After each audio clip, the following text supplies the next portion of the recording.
just start.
Yep. Earlier I did, not anymore.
All right, 2 minutes, Vash.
Will you follow me when the sky starts to change? Yeah, we won't be afraid. We'll never be the same again.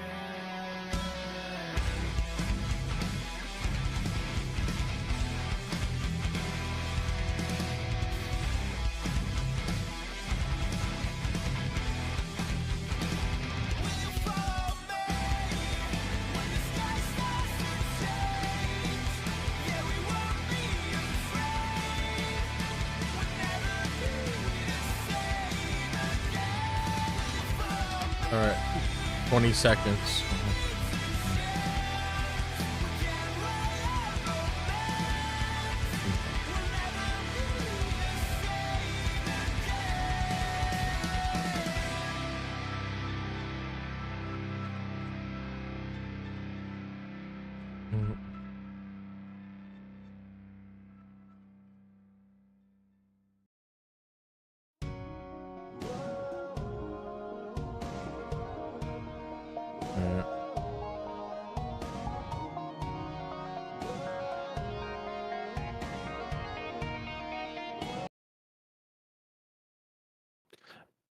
And by the way, nice haircut, Nick.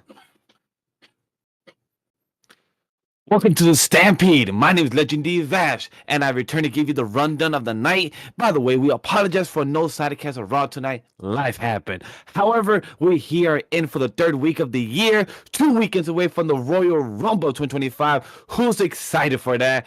But tonight we return for the WWE Raw on Netflix. Did you enjoy this action-packed and story-driven Raw? We had the rematch of WrestleMania 40 of Seth versus Drew McIntyre, but Drew McDaddy came out on top. But then there was issues with Sami Zayn and stuff that we'll be discussing to see where it goes with Kevin Owens, where it could be the road to WrestleMania. However, for tonight's Raw discussions includes Penta has returned to fight in Pete Butch and bitch. But then we had the Gunther and main event Yeet Jey Uso promo. Dom and JD McDonough is going for the tag title since Finn is out of commission. Kofi versus Ray. And why didn't Kofi come on top? Question mark. Bayley versus Nia had one of the best matches that I could remember. And PFC versus Damage Control. Did you guys watch? Did you guys remember? But there's so much more for our quick fire segment that would be for discussion. So let's get ready to start the show and wrestle for Weebs of the Ring, episode 106. With anime in our souls and thoughts of wrestling out of control, we are a group of weebs who love the entertainment of professional wrestling. So allow us to be the voices inside of your head as we go through the wrestling events of the evening, give our thoughts and predictions on what's to come, and provide an experience inclusive to all you nerds out there. So grab your steel chair, yell for the table, and get put through an experience unlike any other. Brought to you, of course, by Anime Wii Studio. This is the Weebs of the Ring podcast. Ladies and gentlemen, boys and girls, children of all ages, welcome to the show. Raw was fun tonight. It was excellent as anyone can be. I think it was a little better than last week, but hey, welcome as always to our post-show discussion. I, of course, am your world champion Walk-ins, if you guys are new here. And as always, I am joined by two lovely gentlemen. First, of course, to my right shoulder, the angel to my devil, the man who likes to be positive about everything, the visionary himself, Legend D. Vash. Vash, how you doing tonight? Is the legendary, the humanoid typhoon, the Stampede, as you heard, that was me. And I'm here to be the visionary. They'll be telling you that I knew Seth was going to win tonight, but I expected him to get jumped. I didn't expect the repercussion of being held by Sami Zayn and then getting kicked to the face. So that was pretty interesting to see. Can't wait for us to break it down. What did it all mean and where can the story lead to? So it's a lot of things that we'll be discussing tonight, and hopefully everyone enjoys the show, and let's have a good time. Yes, exactly. We will have a good time indeed. And of course, to help us process these stories going forward with all the promos and all the talking going on and all the interesting little character tidbits here and there, we have ourselves a genius of the mat, one that can help us understand everything that's going on. Ladies and gentlemen, boys and girls, children of all ages, Drop This Boxes here. Drop, how you doing tonight?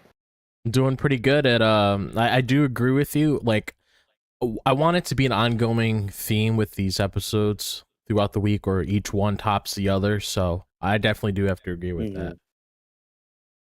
Oh yeah, and I mean, especially since we're going into WrestleMania season and all that stuff, which this Rumble is shaping up to be probably one of the biggest ones we've had in quite a while, just from setup alone.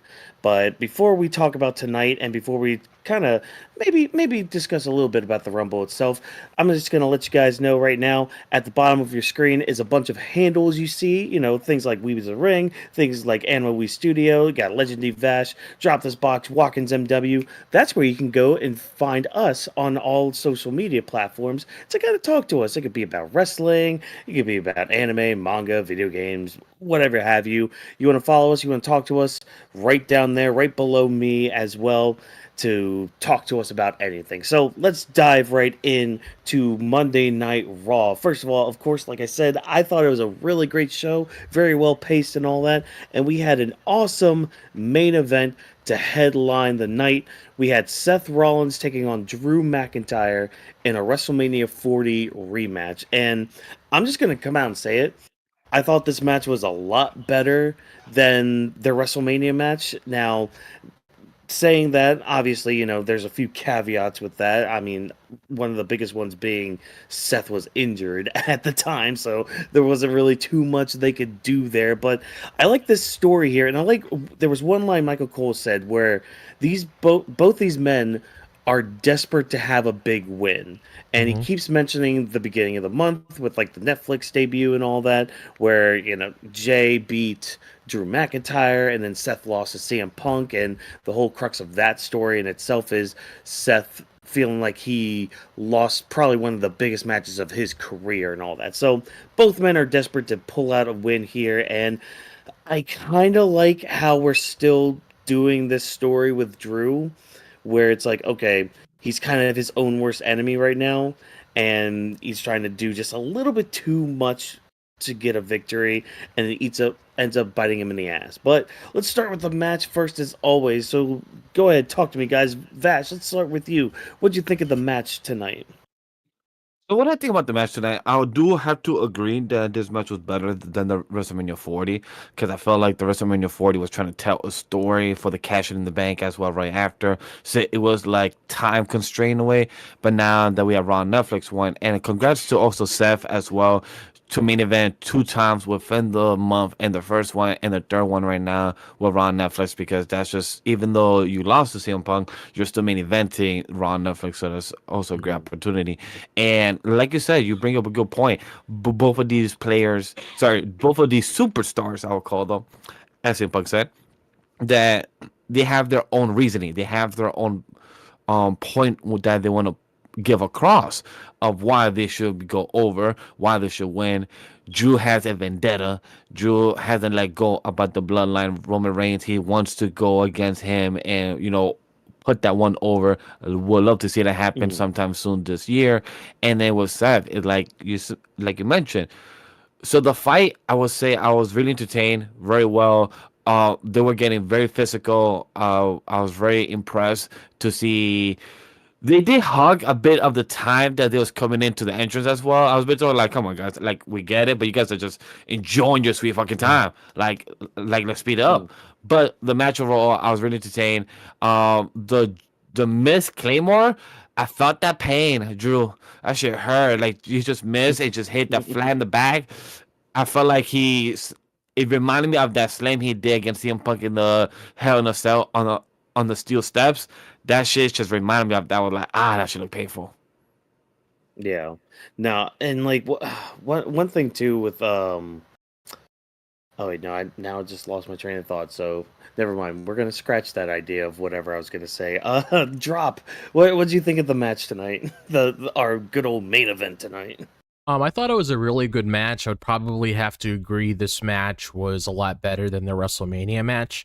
And I feel like the thing that we should point out when it comes to the WrestleMania match is because that match itself was just based on a moment and everything that happened afterwards, like Vash said. Hmm. But if you really let these two go out, they can obviously have a good match. And I feel like with a healthy Seth and a healthy Drew McIntyre, that's pretty much what you got tonight. And I liked how these guys had some time to cook up a good match. I like all the different kinds of spots in there. Would have to agree with Vash when Drew fell on the ground. I definitely have to agree. It did remind me of that spot during the Hell in a Cell. But I liked how both of these guys are able to show what they're capable of, showing why they're main event players. Because I saw a lot of people on the timeline saying, we're seeing two main event guys, stealing the show, which is exactly what they were doing. And when it comes to the whole entrances itself, I've grown accustomed to the entrances because at the end of the day, it really builds to the moment. Because if you look back at when Cody and Roman had their big entrances, and they took a long time too, but if you look at what those moments are supposed to represent and everything, I could usually ignore like how long a certain entrance is when it comes to a certain superstar. So that didn't really bother me as much because, like I said, I'm just used to it, and it's just part of the overall presentation. Because if you really want new viewers to know who these guys are, and trust me, outside of us three that's been watching wrestling for years, there's a lot of new people watching this shit. Nobody knows who Seth Rollins or Drew McIntyre is yet. So allowing them to have their entrances and showcase their different moves within the ring and show how great of wrestlers they are was really nice. Yeah. And speaking of moves in the ring, I gotta say it, because it kind of bothered me when when Michael Cole said this on commentary, because like he has this thing where he'll get moves wrong, and oftentimes it doesn't really bother me. For some reason tonight it kind of bothered me. He called so it was this moment where like Seth was going for like that superplex into the Falcon Arrow and all that, but Drew ends up countering it himself. And he called the move that Drew did a Michinoku driver. And I sat there watching it and I'm just like, wait, that that wasn't a Michinoku driver. That was just a Falcon Arrow. And Yeah, I I was felt thinking the same crazy. thing. So yeah. Okay, good. Thank you. Thank you. Seth Like does it the same way. oftentimes yeah, and like oftentimes I just kind of like let it slide or whatever. But for some reason tonight I heard that I'm just like, nah, wait a minute, that's not a Michinoku driver. I even looked up Michinoku driver after that. I'm just like, yeah, no, that was a Drew did a Falcon Arrow, Mister Cole, like because a Michinoku driver is more of like a scoop up and then like do like the slam like that. But like that's just a nitpick. But like it was something that I'm just like. Ah, come on, Cole. Come on, man. Like, it's one thing to just be like, oh, knee to the back and not call a move, but it's like, I don't know. For some reason, that's just kind of bothered me tonight. Um, but like, yeah, both of them were pulling out some really hard hitting moves and all that, and like there was a one part too where they were countering both of their like signature moves. Like, oh, Drew's gonna try to go for the future sock DDT. Nope. Here comes Seth going for the pedigree. Nope. Here comes a Claymore out of nowhere. Oh no, the match isn't over yet. Like, I like back and forth action like that, and this wasn't the first match either tonight that we got like kind of a very fast ending for the matches. We saw that in like a tag team match tonight. We saw that in the Penta match tonight. Like, people, the superstars were really on their game tonight in Dallas, and Dallas really brought the crowd Yeah. reactions too. You Another did great very So, crowd. well. Another great crowd, and oh yeah, it's really hard to have that be a consistent theme when it comes to these shows because normally you get hmm at least one good crowd a month, especially looking at how everything was on USA Network. It was usually like just one crowd a month that really got everything together, but then you had those crowds afterwards that honestly ruined the show hmm because believe it or not, the crowd makes the show. Like you can get Yep, great storytelling, you 100%. can yeah, get great wrestling in the ring, but if there isn't an audience behind it, it's not going to really feel special in any way. yeah. Another So thing yeah, I you do gotta want have to a add strong in here, crowd. But yeah.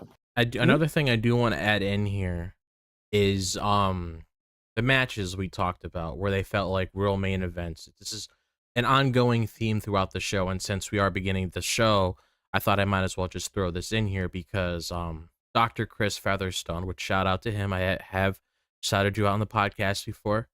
He did put out a report earlier today around 9:03 in the morning, and he said that high caliber matches will be affected by the new fluid time structure on Raw. I have been informed, which you can obviously see that based on what we're seeing in television. They're getting proper time. Even when Mhm. I get commercials and stuff, these matches are still going. So it's like you're getting the results you wanted because we're talking about PVC later. Those matches usually last maybe 2 to 3 minutes. They actually got some time to actually do something tonight. So it's Gave us like, some good move Yeah. sets too. yeah, so that's something I could really appreciate, and that's also something I really wanted when it came to them moving on Netflix. To add hmm also, you did mention about the crowd, and I also want to a shout out to the arena.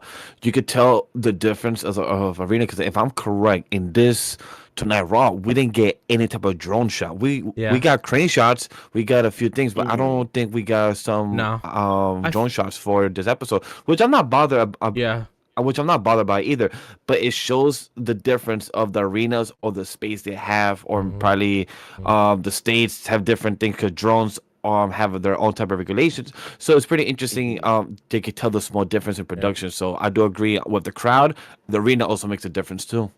Yeah, and also Oh when it yeah. comes to the drones and stuff, I'd rather that be a special thing because you don't want it to be something that's like overdone every week because we don't always have to have a drone Mhm. shot. Like opening up Raw, we have the drone and then it shows everybody in the audience. Like I feel like if you do that every once in a while, it hits a lot more. So Yeah. Yeah, plus like there's probably different regulations for different yeah, stadiums and all that. yeah, Like exactly. some of them probably like, yeah, we'll let drones happen, or others is just like, I don't want that government technology spying on me in my stadium. Get out of here. Yeah. Like, So it just you brings know, it very interesting to what the arena and the crowd could bring towards the mhm. match of Drew and Seth. Because even I believe the match itself with commentary, they was giving a lot of the references of what has happened with Drew and Seth about the amount of matches they have Mhm. had over the years, Oh the yeah. amount of times, and also when what happened in their previous match and how this man like me, I expected Seth to win because last time when they had their match in WrestleMania 40, Drew won because he Yeah. became the first. I'm Mhm. sorry, he became the second and shortest World Heavyweight Title champion. So yeah, I believe it was 5 minutes and 37 seconds. My apologies, Drew. So I love how these type of things that they do get correct and tell the audience as somebody that has now been watching it now for 2 3 years consistently, some information sometimes Mhm. could be forgotten. So I appreciate the commentary at least giving the Yeah. extra type of information, even though sometimes they get the movesets wrong, but at least they give the Yeah. lore still adding to the details. So that's also very helpful to the new viewers that are watching this now Mhm. Raw on Netflix. They're like, oh, they had a match on WrestleMania. I didn't know that. So it's very helpful for the casual audience too. Mm-hmm. Yeah, and that's one of Michael Cole's strengths. He's a very good historian when Yeah. it comes to like wrestling and all that. Like Yeah. he's a good, person to just kind of remind you of some things that have happened in the past and all that. So Mm. that is one strength that he has. So I always appreciate. And you know what? We're in WWE territory, which means we've always got to talk about the story. It's always about the story. So like after the match, Drew McIntyre beats down Seth, rightfully so, because, I mean, I say rightfully because, hey, he's mad that he lost because, Mm. again, his own hubris is his own worst enemy. And out comes Sami Zayn. Now, Sami Zayn comes out here because he had met up with Seth in the back, and we'll talk about the other stuff with Sami later on, but he went up to Seth and he basically, thanked him for kind of reigniting his passion again. Seth was just like, "Hey, look, I saw the Sami Zayn. They kind of had a back and forth about the Rumble and all that, but Sami, he's a good guy, so he's gonna help his friend out. He comes out there to help Seth, but ends up kind of biting him in the ass too, because he goes for a Luva kick. Drew moves out of the way and he kicks Seth. Now, Mm. the show went off the air after all that when Sammy's trying to tell Seth, "Hey, it was an accident," blah blah blah. But where do you guys think this is going to be leading towards? Because it's like, Mm. could this be leading towards Seth's eventual snap? Because like the reason I say snap is because like with Drew, he had a snap moment too, and that was around like with Punk and all that. Mm-hmm. And with Seth, it kind of also deals with Punk as well. But could Sammy be like the catalyst to Mm. uh Seth's snap? If I may go first because mine is short and I'd love to No. hear Yes. Job's theory about this. The one thing I would say is when Drew was getting Seth to the corner, if anybody heard the words, he said like we could have been a team. Don't be selfish and Mm-hmm. stubborn. We could have been a team, Seth. We could have worked Mm. together. And I'm like, oh, the plenty to see like they're trying to put it already in Seth's head like team with Mm-hmm. him, Drew, and KO. So that is pretty interesting that they already started. So, and I agree with Watkins perfectly. Say he's that Sammy, with Sami Zayn, he could be the catalyst that is get him off the edge point. You're like, hey, tip over, boom, it gets them to snap. So that's the only thing I would say. I don't have any other theory. So drop. Let's hear you break it down because I saw you agreeing with some of my points. Yeah, so one of the things I will say is I know sometimes people get upset when we have like jackknife pin roll-ups or just a regular roll-up to end the match, but it didn't really bother me with this because there was a good follow-up to it and it made a lot of sense because Drew pretty much no-sold it, which is something that you do to really build a story like this.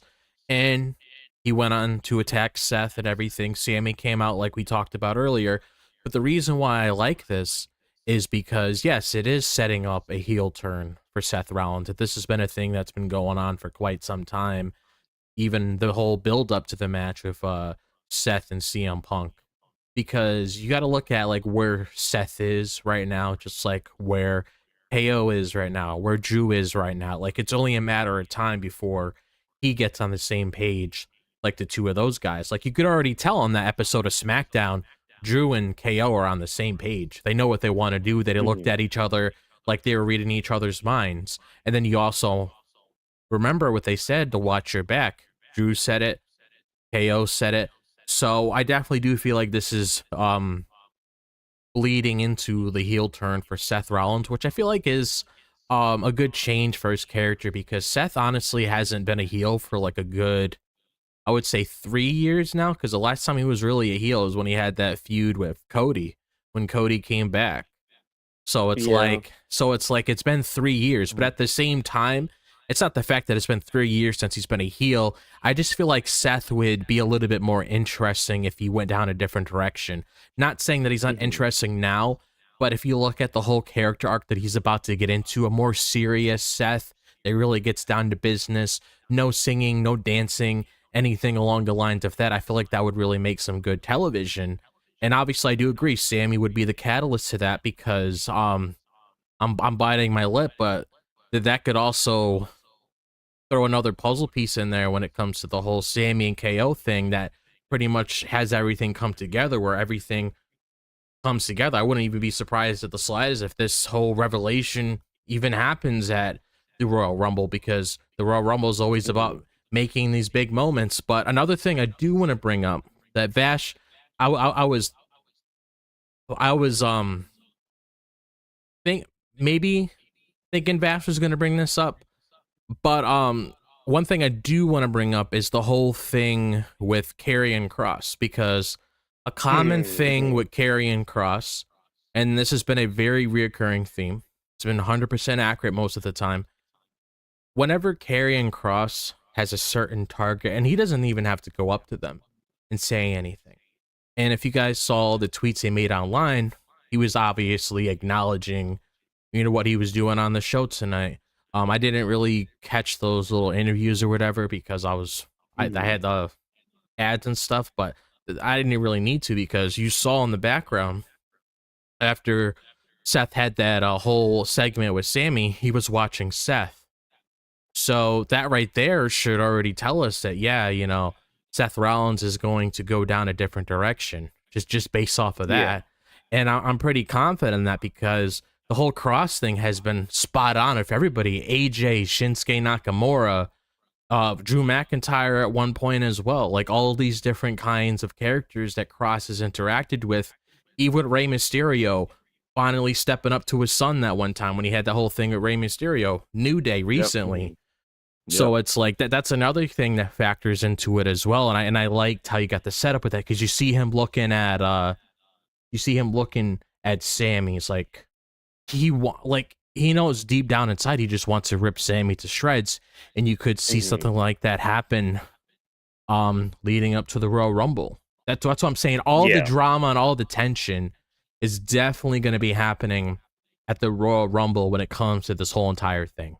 Because let's say, hypothetically, if KO loses that match, you can't say that KO can enter the Rumble and the whole bunch of shenanigans could happen. I mean, if it was me, I would book it to end the night. But you never know. Just KO could announce be it. Yeah.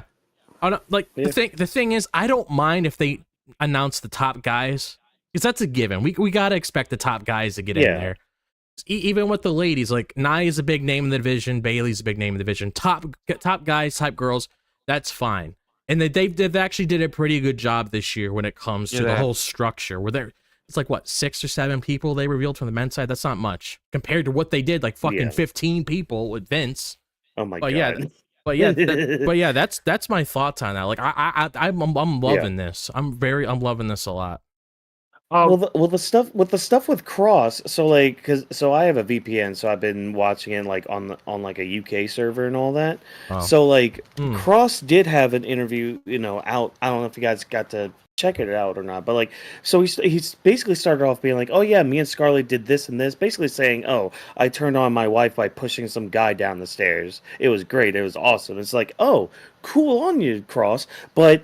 It's interesting because he names a few people that he wants to kind of teach a lesson. He name dropped Seth, he name dropped Punk, and he name dropped Sami Zayn. And that's not the only time that Sami Zayn gets name dropped in one of these interviews tonight. Because, and I mean, I'll just go ahead and say right now, Ludwig Kaiser had one as well. Now, his was a little not much with meat and potatoes with it, but he also mentioned Sami Zayn. So a lot of people are mentioning Sami Zayn. So I don't know if that's like a backstage thing with like Sami being a top guy to kind of work with and to kind of help push newer stars and all that. But it's interesting enough that Karrion Kross mentioned him, and then we had him later on, being behind the scenes as Sami and Seth both were kind of talking to each other. So yeah, I'm glad you brought that up, Drop, too, with like Cross just being involved with this, because like again, this is that world building that we keep talking about, where it's like all these storylines are kind of bleeding in together, and it's bleeding in naturally, because it's like, no, we're not just going to shoehorn Cross into everything. No, he's watching in the background. He's looking at everything and taking notes on what's going on and how people are interacting. He kind of mentioned the Miz tonight too, but like that, I feel like he's just going to kind of push Miz aside until he needs him. Yeah. But we'll have to wait and see when it comes to all of that. But like, yeah, there's a lot of storyline going into just the Royal Rumble itself, and even things that could go beyond the Royal Rumble. Oh yeah. Yeah. But Vash, you were on the verge of saying something as well. Yes, I appreciate you for bringing out Drop. Sadly, I didn't get to see the interviews. That's why I didn't click it back before. But 100% agree what you said. I can't add too much to it because you said it perfectly. That with Anthony Karrion Kross, I've been behind him since a year and a half ago or something like that, when he finally brought in. I forget the name. On the Final Testament, the group came out together, and it's been slowly working out. And it's been hit and miss sometimes. So I'm really curious to see when he works with Sami Zayn. Watkins brought up a good thing that Sami Zayn has been like the guy that everyone works with. He's been working, with Shinsuke and other characters in there, and has helped them to elevate to some degree. So I'm curious to see if it works with Karrion Kross. What type of chemistry would they have? Because Karrion Kross wrestling style is very different for Sami Zayn, and for Sami Zayn is more like the underdog type of wrestler. So it's gonna be very intriguing how they balance. But when it comes to bringing it back, Sami Zayn and Seth, I'm curious to see if they're going to be having a match next month in February after the Royal Rumble, depending on how it's executed during the event. By the way, quick plug, me and Watkins will be doing a Royal Rumble sidecast that weekend of February 1st. So definitely check us out. We will be doing our first Royal Rumble sidecast of 225. So definitely go check that out. But when it comes to Sammy, I'm also a bit upset that they cut off the show so fast after Seth was about to say something to Sammy. I know it's raw on Netflix. I wish they hold off like another minute or two, like how they used to do back on USA when it was like where the show of Raw used to go over like at the 11 p.m. and the 60-minute mark, where like go an extra 10 or 5 minutes before. So I wish this episode would have gone like an extra 3 minutes to show their interaction if Seth was trying to ask him, and then Sammy could have walked away. But just cutting off, it felt so abruptly or awkward, I'll say, as a viewer or as a critic as well, because I'm like, it kind of left me wanting more or asking what happened right after the camera was off. Yeah. So which, I mean, we could get a quick scene and all that, but yeah. So I'll tell you right off the bat, Vash. I feel like that was the point.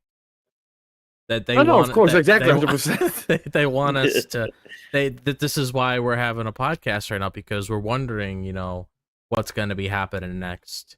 When it comes to like everything that could happen on next Monday, everything that could happen at the Royal Rumble. It's just the whole point of like, okay, I got to tune into next week. I didn't really feel like everything at least on my end, I didn't really feel like everything like wrapped up pretty quick, because they actually did spend quite some time on my end, at least with my experience, when the whole producers thing came up. They actually did spend quite a few minutes just with that there Agree. with Yeah. Yeah. Seth and Sammy. And I feel like it does a Yeah. lot more for Seth not to say anything. Just like what we saw on Friday with Solo, where he just walked away from Jacob and he didn't say anything. Like, sometimes when you don't have music coming out like the New Day, it just adds more.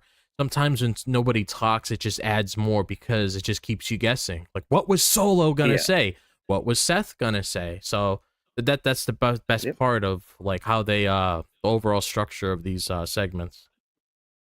Yeah, and a quick tangent, because you just kind of reminded me of something really quick, and yeah, this is really quick. I watched that video you shared in our group chat The of like that Royal wrestling. Rumble. Yeah, they're doing one for the Yeah, ladies too. They always do one every year for like the men and ladies. good. Highly recommended. Hold on, I'm scrolling up to just see They had to be the on name of the PC channel so too. I can shout them out. Had to be on.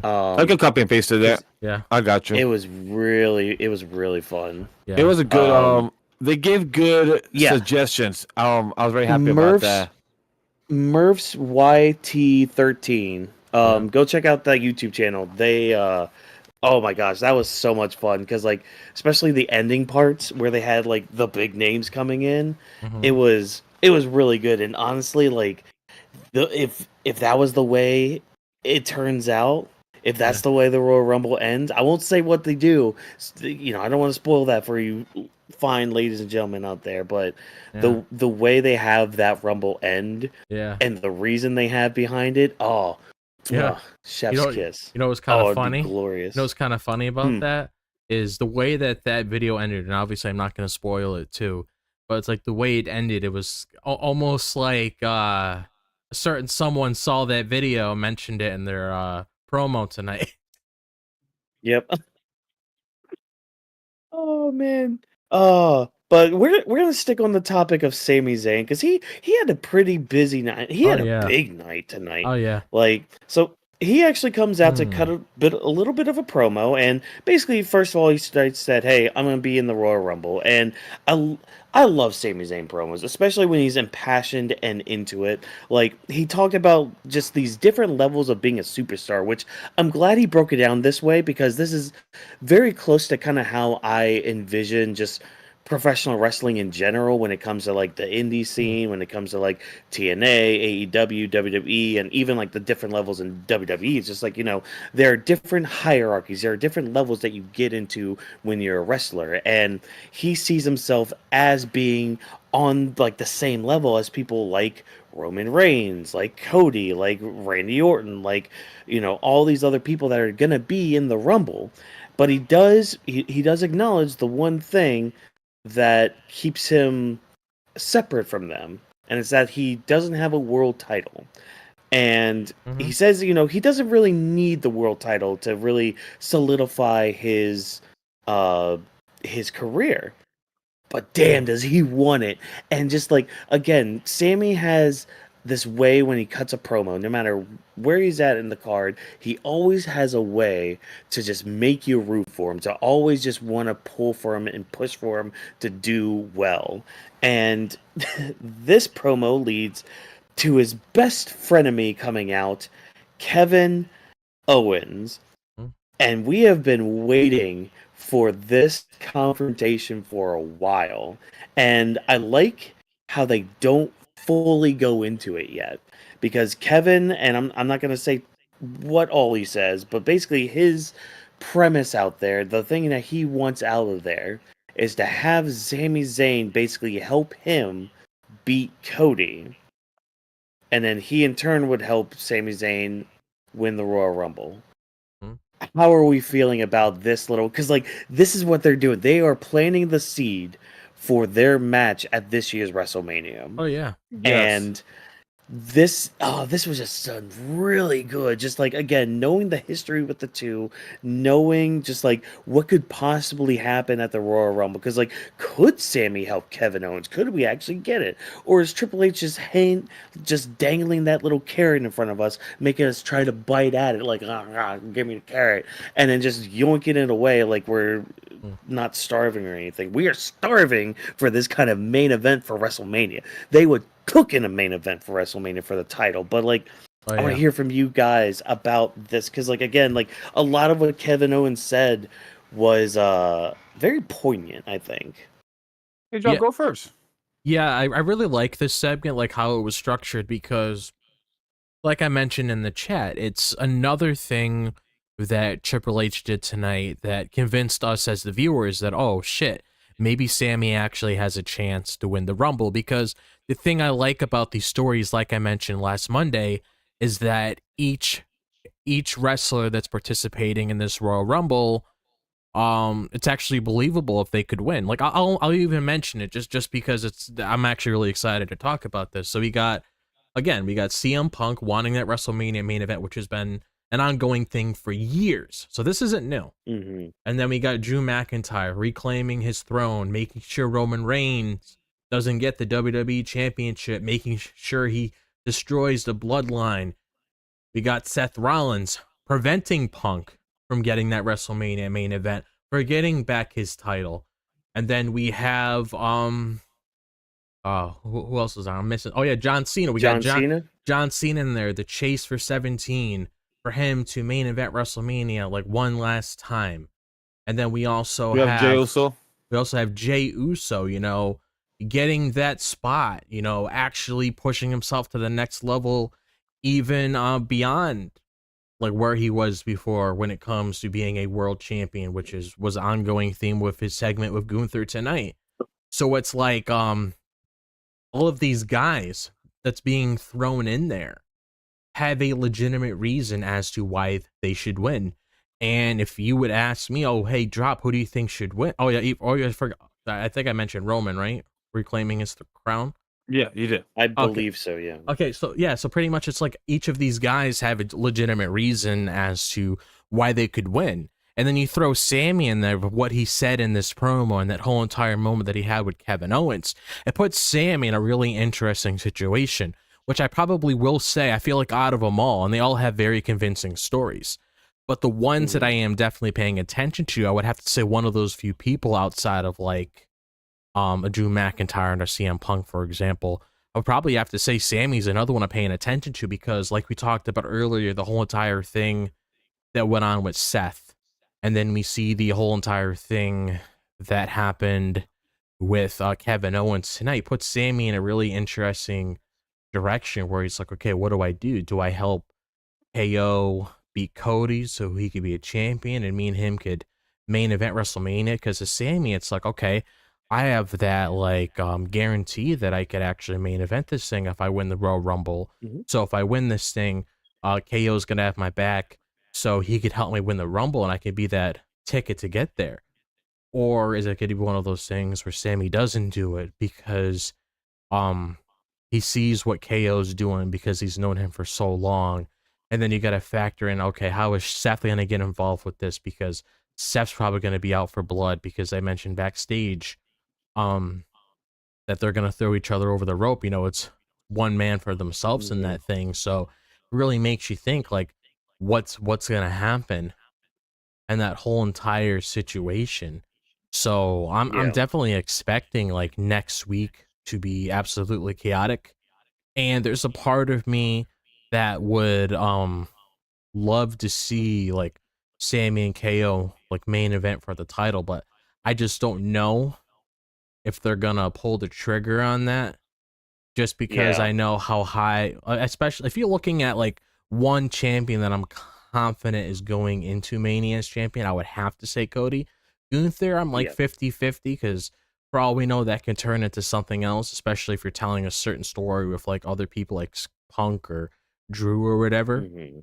but I'm just pretty confident they're gonna have Cody go into it. But you never know what could happen. But at the same time, I'm just in here for the ride because I feel like even if like there's no title on the line, I feel like there has to be some sort of stipulation or whatever to take it to the next level. Like it can't be a singles match because they've had a singles match at WrestleMania.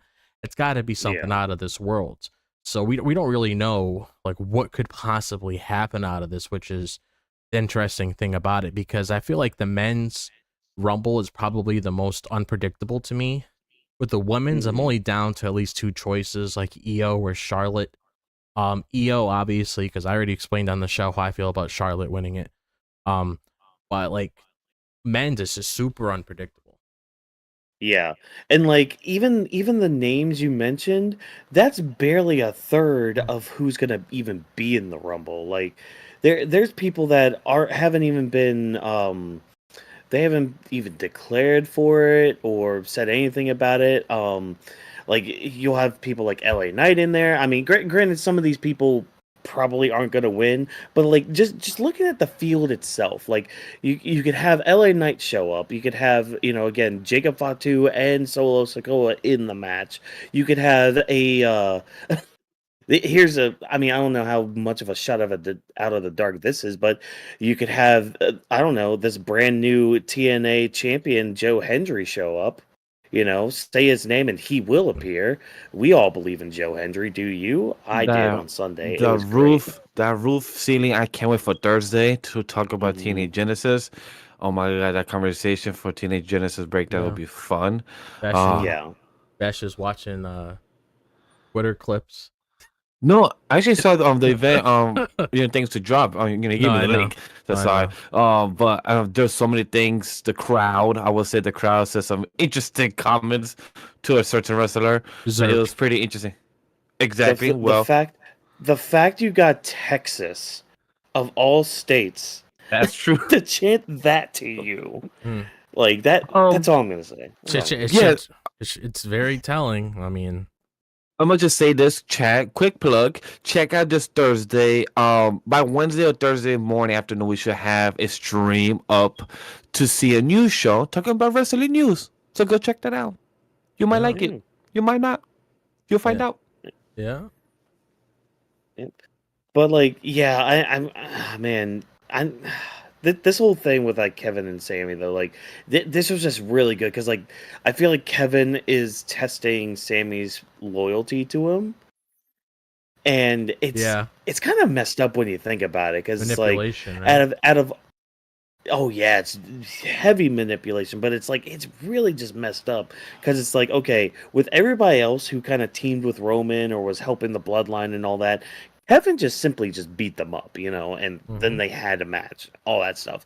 But with Sammy, it's different because it's like because you just think back to 2 years ago with the Royal Rumble when Sammy had his turn on Roman when Kevin's like draped on the ring and all that stuff. It's like those people had Kevin Owens dead to rights in that moment, and if it wasn't for Sammy, Kevin would probably in kayfabe not be in the company anymore because he can't physically wrestle anymore.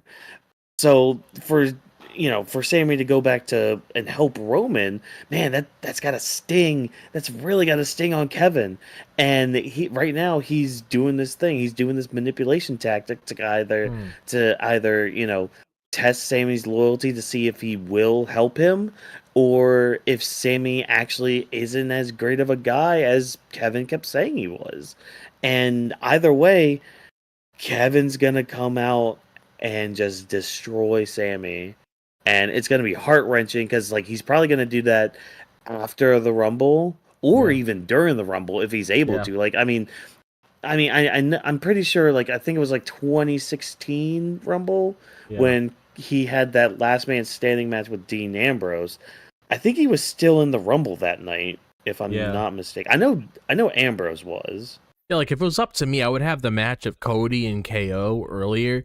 That way you can set the Hmm. tone for that Rumble when Sammy's out there, because then you got to think, okay, are we gonna get a KO run in or whatever? Because you would feel like after that match of Cody, KO and Cody's done. It's like on the burner, Yeah. obviously. because Cody's going to find out who his opponent could potentially be if they choose him coming out of the Royal Rumble. So then you got to build that program.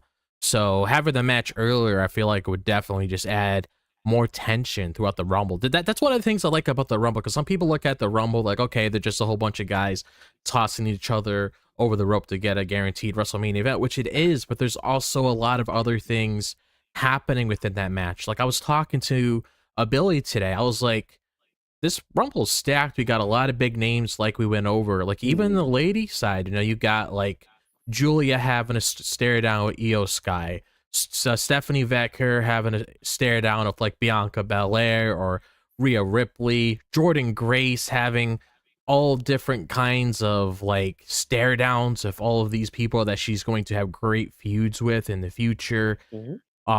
Joe Hendry, he mentioned having some sort of interaction with John Cena. For a damn fact you're gonna get that. Nick Nemec more than likely is going to be a part of that to extend their future. You're even having a TNA story taking part of that Rumble as well. So damn. Hearts will be broken. It almost kind of makes me want a 40-man Rumble just so we could throw more people in there. Yeah. But then I'm like, oh wait, then we would have to throw in some nobodies in there. But then then I just start thinking, I'm just like, okay, well, if we have Carmelo Hayes come out in the Rumble, freaking Trick Williams, like imagine that pop at the Royal Rumble. Would be huge. Let's say it's like number 14. It's like 3, 2, 1. I think they have like after that, you just get the like I can just hear the crowd just like erupt after like those first 4 trumpet sounds. Like I think there's like 60 get Booker T on commentary too, so he can just give his yes and all that. I think there's like 60 or 70,000 people that are going to be at that thing too. So you already know you're going to get something like that, because then that's pretty much like, because Trick is actually supposed to be addressing like where his what his next move is going to be. And I mean, the Royal Rumble is literally next Saturday. So yeah, I mean, don't announce it, Trick. I want it to be a surprise. Yeah. I forgot another one. Oba fucking Femi. Oh, don't tease me with a good time. Yeah. Oh, if he goes on Royal Rumble, that'd be that'd be such an entertaining. Oh yeah. Scene to see. Just and it take his time. Oh my god, I would have loved if Gunther and Oba Femi interacted in the Royal Rumble. That would have been amazing. One thing I will tell you is that they at least acknowledged it, because last week they did show Oba Femi in the crowd, and then they panned to Gunther right after. So you already know it's in their heads, and Triple H knows that that is a money match that he'll eventually book for Oba. But it's just fun talking about this, because it ties in with just the unpredictability, the whole story with Sami. Like a lot of hearts would be broken, a lot of people would be just cheering for their favorites regardless, just seeing them all together. That's like when I was a kid, I used to like make all these great wrestlers and just put them in there. Like I had fucking Jason in there, Mario, all these different kinds of people in there, because I just love seeing like all of these different kinds of people. The past, like Trish Stratus coming in contact with like a shark, like all these people like you've seen over the years. There's just a lot of good moments. Yeah.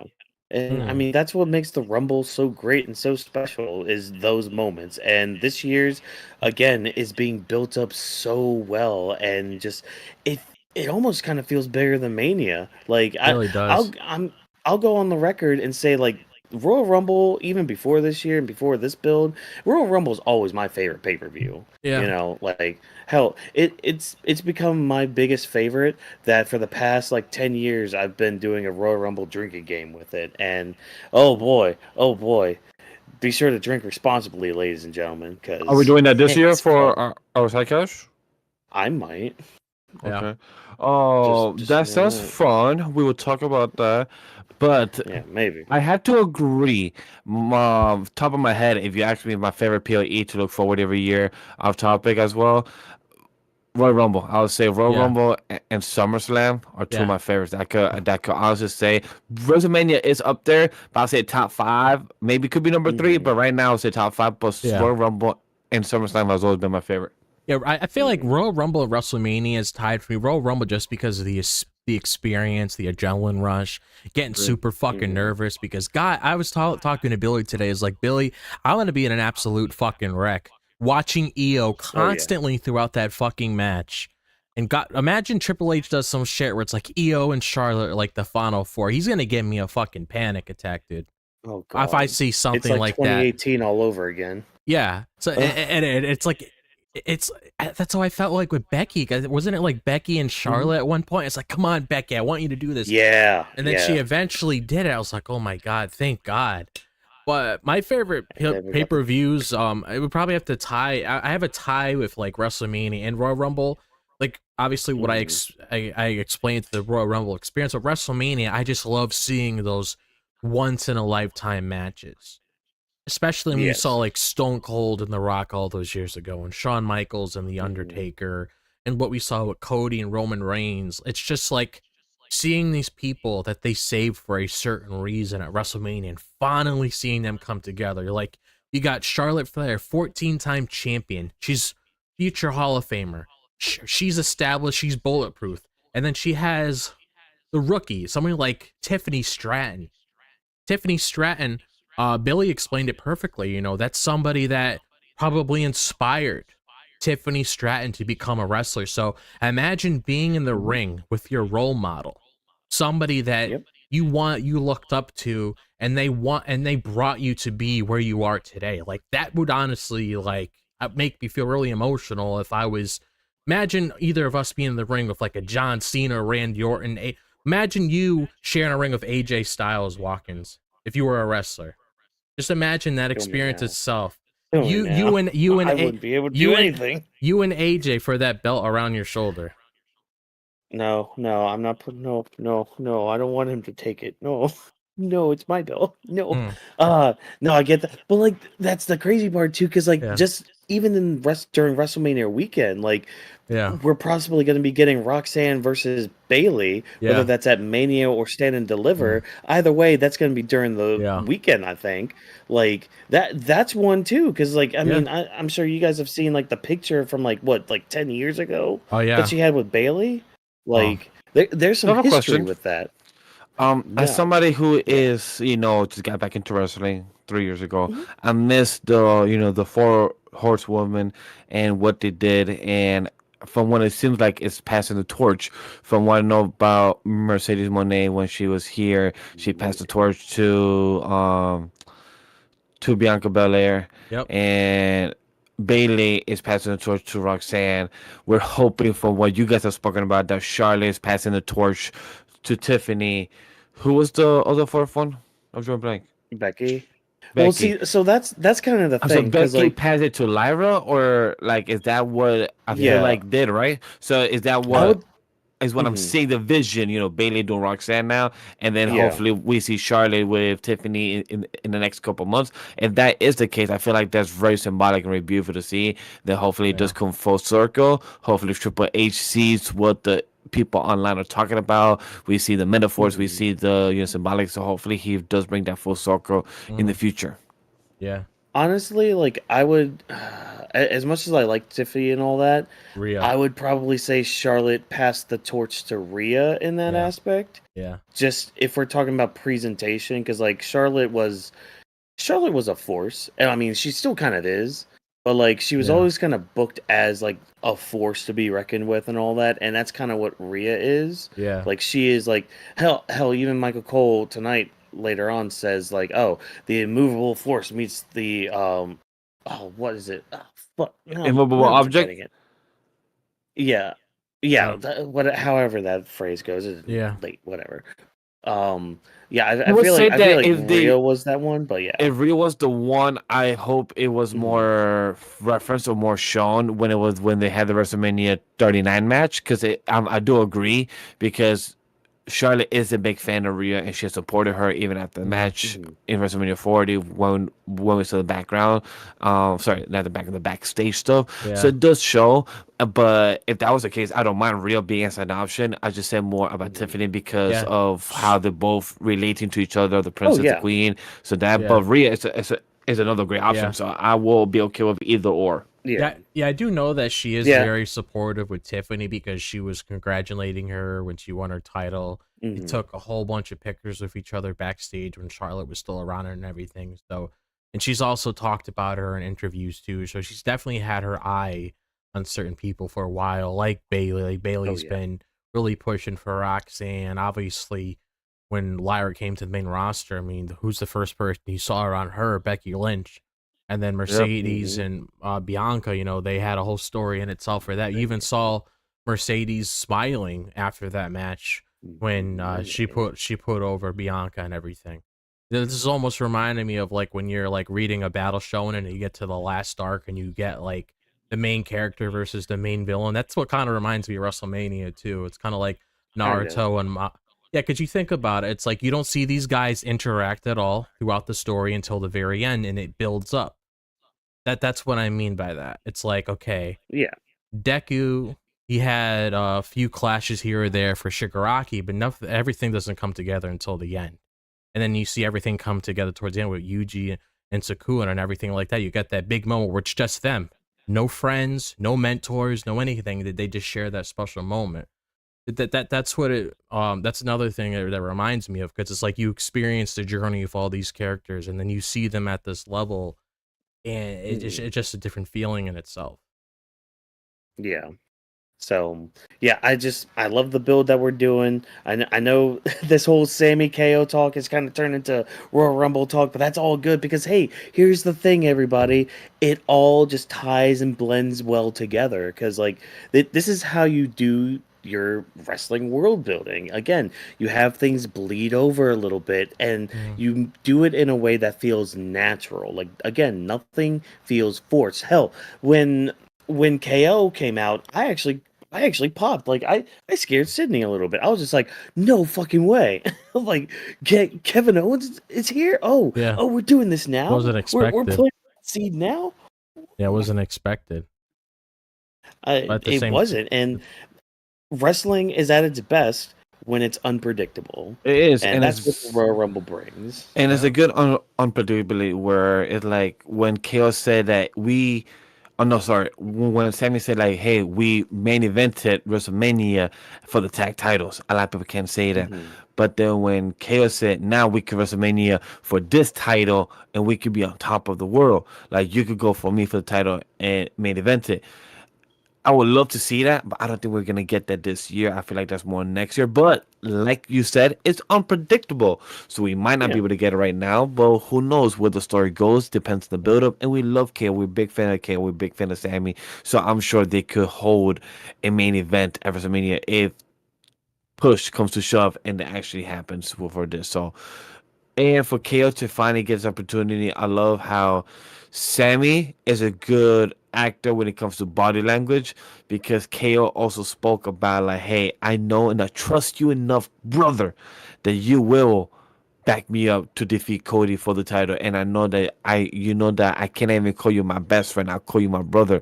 So I love the way Mhm. that KO knows how to manipulate in a positive way by giving encouragement enforcements in the best way. Saying like, hey, you're not my friend, you're my brother. Like just adding more of a higher tier of a hierarchy of the classmanship. So that's pretty interesting. And that's a rude way to kind of manipulate somebody, KO. So fuck you Yo, in that yeah. way. Like, damn, like why I gotta trick somebody in that way? That's messed up. Like, damn, because Sammy really show the body like damn he didn't know how to answer because I even was waiting for him to respond like wait what is he gonna say? Oh no, Kale's walking out. Sammy has nothing to say, so that means. And when Michael Cole told us, the audience, that hey, Sammy has a lot to think about, I'm like, that is kind of true because they're kind of trying to blur the lines between we're wrestlers, but we're also longtime friends. So is he Mhm. willing to betray Cody for your longtime friend, aka your brother that you've been in wrestling, you grew up in Yeah. Canada, all this? So is that Yeah. gonna outweigh the professional side? So I'm really curious about that Yeah. as well. Yeah. Yep. So, well, we're going to move on from something that's very unpredictable to something that kind of is predictable. We're going to move on to our World Heavyweight title picture here with Gunther, who's going to take on Jey Uso at Saturday night's main event. Not going to lie, this segment didn't do a lot. Like Mm. it just again, kind of helped us build towards Saturday night's main event. But like our night started off with Jay coming out, yeeting all over the place, and also thank you Dallas for having rhythm. Like you guys were on it, from start to finish tonight. You guys were on it, so thank you for that. But Mm. like they were actually on rhythm with the whole yeeting thing, so good. Again, thank you for that. And I mean, Jay starts to call out Gunther, starts to talk about everything, and Gunther just interrupts him, basically calls Jay a mascot, and Jay doesn't really deny. He's like, "Yeah, I am a mascot for the people and all that." And after a busted mouth and all that, Jay stands tall after a quick little beatdown, holding the title, of course. So have fun holding that for the couple seconds you did, Jay. But how did you guys feel about this segment? Because again, like I felt like this is pretty paint by numbers, and I don't think it was as good as last week's was. I would say that when it comes to main event, Yeet, Jey Uso, it is. Did he really hold the title long enough? Because he held it for a couple seconds. It's not like where others, Mhm. where they hold it the whole time and then, like the show ends. For this one, he held it and then he dropped it, just showing it from the Gunther. So I felt like it was kind of Oh. half and half. That maybe like I'll be shocked that Jay actually wins that night versus Gunther on this main event. For Saturday Night Main Event. If it actually happens, I'll be like, damn, Triple H, you pulled the trigger for this one on this event. Okay, I didn't expect this, so that'd be pretty interesting if it actually does happen. But for promo Mhm. wise, I do agree the passion wasn't there, but it felt more as that they had to redo the story, but have like a different outcome because Mhm. even Jay told Gunther like, "Hey, bro, I did tell you I do respect you. You undervalue me because of what you think I'm a mascot. This is my team. The people, audience are my team. They're in the support me behind me, and that's enough." So I believe that from Jay, but Gunther didn't feel too much for me. I feel like he's losing a bit of his aura, but if not on him, I feel like it's probably his opponents or it's just the time constraints or the time away. Who knows what it is? Because even when it comes to Jay, I feel like Jay looks more over in this moment Mhm. than even our world champion itself. Well, it's interesting you brought like the aura kind of thing up, and like I guess part of Gunther's booking and all that. Because like I kind of started thinking about that today too. Like, okay, what's going on with Gunther and his world title reign? Like, I understand, when he first won the IC title, like way back then, like a few years ago and all that. It did kind of start off just a little slow. It was just him defending the title and all that, nothing really too big. But then it became, okay, who can even beat Gunther at this point? And right now, as it stands with his world title reign, it hasn't really like measured up to his IC title reign, even like in the Mm-mm. early stages of it. But then, like, I even say early stages of it, but he won it like what 4 or 5 months ago at SummerSlam. So it's like, he did the program with Damian Priest. He did a short program with Sammy, a little bit with Jay right now. I'm struggling to think of who else he defended it against. Cause and that's the thing, is just like, what are we doing with Gunther? Like, are we just like, are we waiting for certain Dragonov to come back to get him to have a program that, gets people excited to see him? I mean, I don't know. Like, am I just missing something, or am I just being too impatient? Like, what's going on? I because I've seen that sentiment going around before, but I don't want to. I don't know. I just don't know. Where we're going with Gunther with his world title run. So I'm gonna transition it over to you, Drop. Do you have any comments with what I said, or like just this promo altogether tonight? Gunther definitely needs a better presentation because I don't really know what's going on with Gunther currently because heading into the whole entire thing when it came to him winning the World Heavyweight Championship from Damian Priest at SummerSlam, I thought that was the right move, and I still stick with that because I still feel like that was the direction they should have gone down because seeing Damian and Finn's feud last as long as it did, I mean, I can only imagine what sort of shenanigans could have played out with the world title on the line. But it's like with Gunther, I mean, he hasn't really been feuding with that many people. It's either been Finn Balor, Drew McIntyre, or Jey Uso. He hasn't really had that many options. You would expect Yeah. like other people, like I understand there's other people like Drew and Seth that had other stuff going on, but you would think Gunther would want to get involved with that. He would want all these big names being thrown at him, trying to have different matches with other people to help elevate them as well. But Mhm. I just expected like a little more out of this reign. And when I look at this match between him and Jay, I kind of look at it as filler, really. I mean, that's the only thing Yeah. I can really look at it, because they didn't really put that much thought building up to Saturday night's main event. Like they literally just started building it last week. Oh yeah. So it's like it's kind of Yeah. hard to really get super invested in there, because it's like you could throw a whole bunch of matches at me, and you're not gonna brainwash me and think, oh yeah, just because you're putting so and so against each other every single week, that means I want to tune in and watch it. Like Yeah. you actually have to have like some compelling story. It doesn't have to be super complex, but like something that I could really sink my teeth into. And the only thing I can really say coming out of this whole entire Gunther and Jay story is Gunther just bringing out um a different side of Jay when it comes to his battle spirit, if that makes any Mhm. sense. Like actually putting Jay like on a different level where you actually see him do something we don't normally see. I'm not talking about moves, but you see like the passion in him. You see maybe how rough he could get. See that desperation. Just see that fire like lit inside him that Gunther might have not seen yet. That's the only thing I can Yeah. really see coming out of this thing with Gunther. And then you also have Jay being announced to be part of the Royal Rumble. I mean, that right there already tells me he was going to win the match, but I also didn't expect him to really win the match regardless, because Yeah. Jay heading into WrestleMania for a title as much as Jay's over. I mean, it's hard to me to really look at that as like a realistic thing when it comes to building a feud with so and so. But yeah, I don't know. That's why I said earlier. It's like if I were to bet on a certain person walking into Mania without a title potentially, that's why I placed my money on Cody, because Cody's the only one that's really believable to make it to Mania. Gunther, I'm like 50-50 with, because there's all Mhm. these other top guys that could, let's say hypothetically, Elimination Chamber next month. Let's say Cody figures out his challenger at Rumble. Okay, all Yeah. set. And then Chamber, you actually have Gunther's title on the line.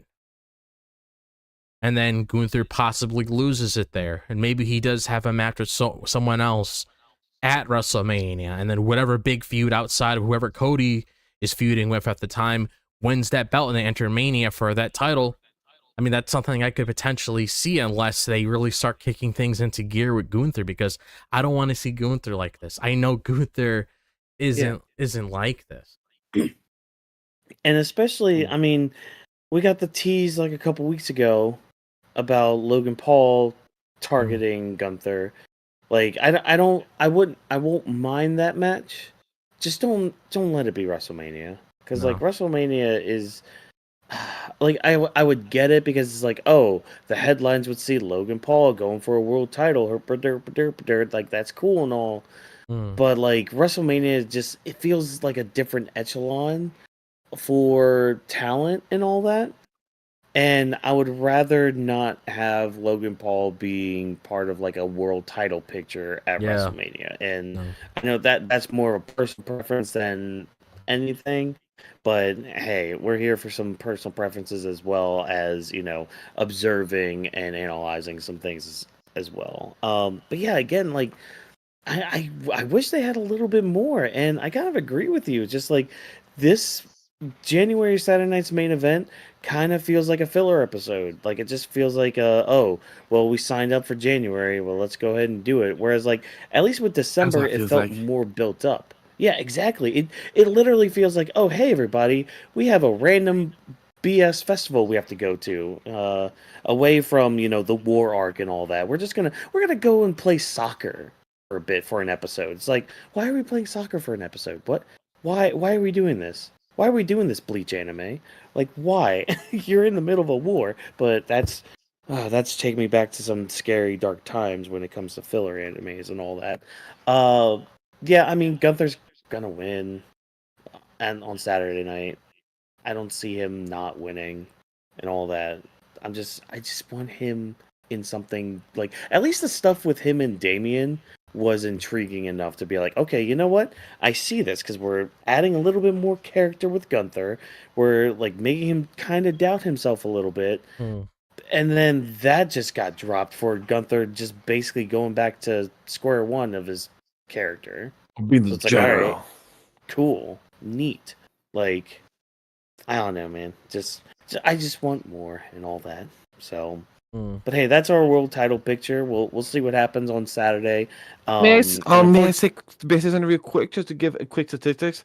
For Gunther, he's already at 170 days as a champion, Mhm, and that's something that for 170 days, I did not see the beginning of the IC title reign when it comes mhm, to Gunther, so I didn't know that it was slow and then it built up better with the opponents. mhm, I'm really Yeah. curious to see how is it going to be for this one, because as Job said earlier, that we don't know right now, it's a 50-50 chance with Gunther. mhm. So I'm really curious to see how is it going to be happening for the next few months, and because I'm a big supporter for Jay. When it comes to these two, I'm Jay over Gunther.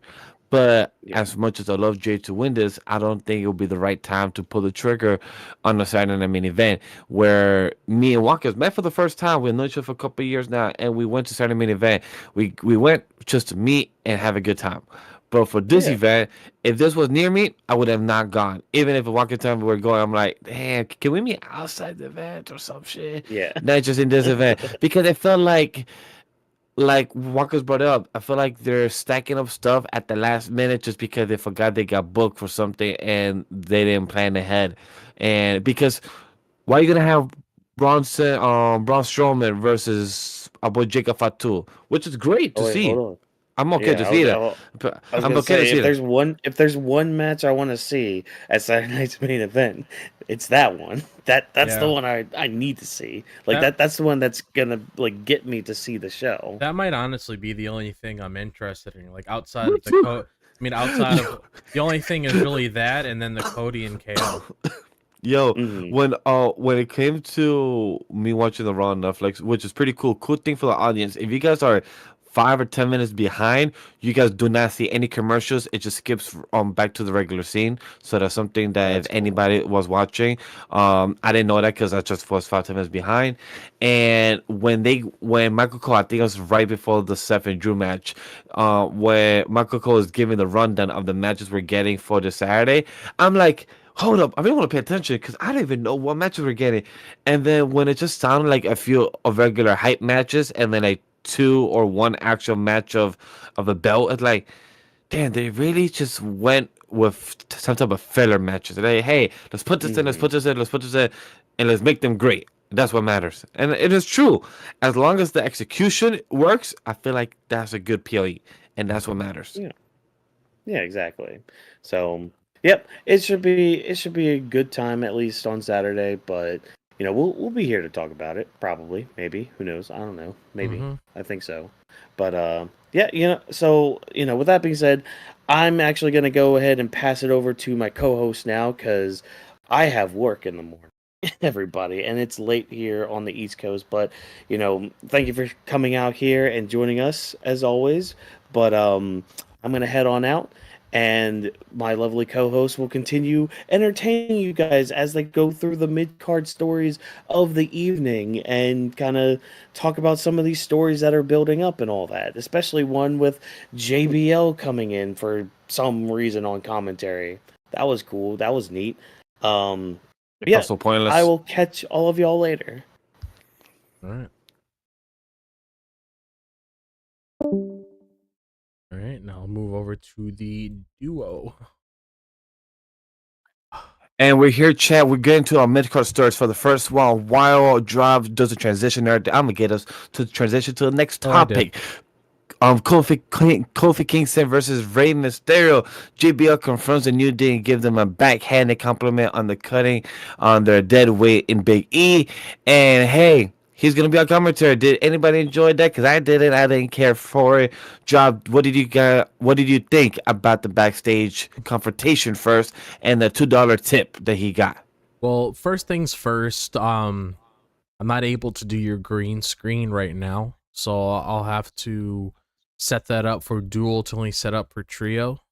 That's just fine. Green screen right there is green already. Cool. Yeah, Thank you though. so that's something I could look into after. It shouldn't really be that big of an issue. But like with this whole match between like Rey Mysterio and Kofi Kingston, obviously it was the New Day's first match. Like ever since they turned heel, they just been building a lot of a lot of it was just backstage segments, just a lot of the heat that they were getting ever since they pretty much cut Big E out of their life. So this was the first match that we saw them come back in ring. And one of the things I will say that I did like about Kofi Kingston and Rey Mysterio tonight, I liked how they dropped the music. Like the music played for a little bit, then I like how they dropped the music right away because I feel like with the music gone, it adds a lot more to their presentation because it just feels more organic where they come out there with their raining of a whole bunch of booze. Because this was something similar to what they did with Tommaso Ciampa, for example. Like all of that shit that happened between him and Johnny in NXT Black and Gold, one of the things that Ciampa did is he came out without his music on and just felt more organic. It just felt right and it really fit the tone of the character that he was at that moment. And I liked how the New Day just came out with no entrance music. They came in there, they started the match, and it was a pretty good match. It was nice to see Rey Mysterio and Kofi Kingston go in there. I did notice there was a little bit of a botch outside of the ring with Kofi Yes, and Ray. we're botch on with Ray. How did you feel about that? I didn't really notice it until I saw it online, and it was such a weird botch. I felt like it was a glitch because it's just weird how Ray just dropped from Kofi. Um, so the one thing I will say is actually, let me add this background now. There you go. So one of the things I will say is, didn't, I mean, I noticed it like a little bit afterwards when they did the replay and everything, but I'm just happy that Ray is okay. Nothing bad happened. I mean, that's honestly all that matters at the end of the day because botches happen every so often. I try not to really talk about them as much throughout the shows. I mean, they happen, whatever it is. It's not like it was the entire match or anything. But just glad that Ray's okay. That's honestly all that really mattered to me. But I guess the one thing I was surprised about, but at the same time I really wasn't, because I feel like they're just adding more to all of the heat that the New Day is getting, and I just felt like it was too simple for them at the same time to really go down this direction anyway. Um, I will admit I was a little surprised that Ray went over, but after I was sitting on it, it made sense to me why he did, because it's like you want the New Day to keep on getting more and more and more showers of booze, and having them go over Ray just like that in the snap of a finger, especially since Ray wants to make himself look a little bit strong heading into the Royal Rumble, and obviously by him doing that, I mean, going up against the two guys that's like hated within the company right now because of what they did, I felt like that was the right move, and it just makes sense because of who the New Day are at this point. I mean, when the time comes, they'll get their time where they'll eventually like win a couple matches or so to build more stock into them. But that's something that I didn't mind. Another thing I also want to point out, just to wrap this up on my overall thoughts with this, we did see New Day attack Ray after the match. The LW came out for the save to start getting up on them. I know a lot of people were asking where Jag and Lee was. I believe it was said that his wife recently had a child, so he's spending time with them, which makes sense obviously because that's a very important part and in their life. 100%. So but I'm just very curious to see where this is going to go. And JBL, I felt like he was only there just because of where it was. I feel Yeah, like, and and also the marketing of the horse rider, I believe, or the mechanical bull. I felt so random just to promote that, and like you said, of where they're located, cause just having that reference of JB under, I feel like JB didn't add any value other than the history or the reference of JB and Rey Mysterio, what they've gone through, what JB has gone through as a tag team of his version or his own kind of breakup, and that's what Xavier Woods and oh yeah, the whole thing of Rey Kofi Mysterio. Kingston tried. So it's like it felt like I saw the vision. Triple H, I saw the vision. It just felt flat. I feel like it got executed correctly to for us, the audience, or myself to relate to or care for. When JBL didn't really add too much. Like we saw the cross promotion, like of those guys being there and the cowboy hats. We saw the cross promotion. It was very obvious, but it didn't add too much value to it on my end. Yeah, I would probably have to say the same thing. Really, I mean, it didn't really do anything for me at the end. It is what it is. And to add my last thoughts about it, I can't add too much more towards what you said, other than I agreed that as much as I do joke and said that Kofi should have won, or like why didn't he get the win, he shouldn't get the win yet when he's technically the heel, and Ray, being the love of Rey Mysterio that he is by the fans, that him winning over Kofi stings more and it makes it more urge to attack, and that's what they did. The New Day attack. I wish they had a music ready. Do you think them having no entrance or no music yet will continue on, or do you think by the Royal Rumble they'll probably have one? I'm hoping they just don't get music. It just adds Oh, more. ow. Okay, I agree. Yeah, Okay, yeah, I was interested in perspective.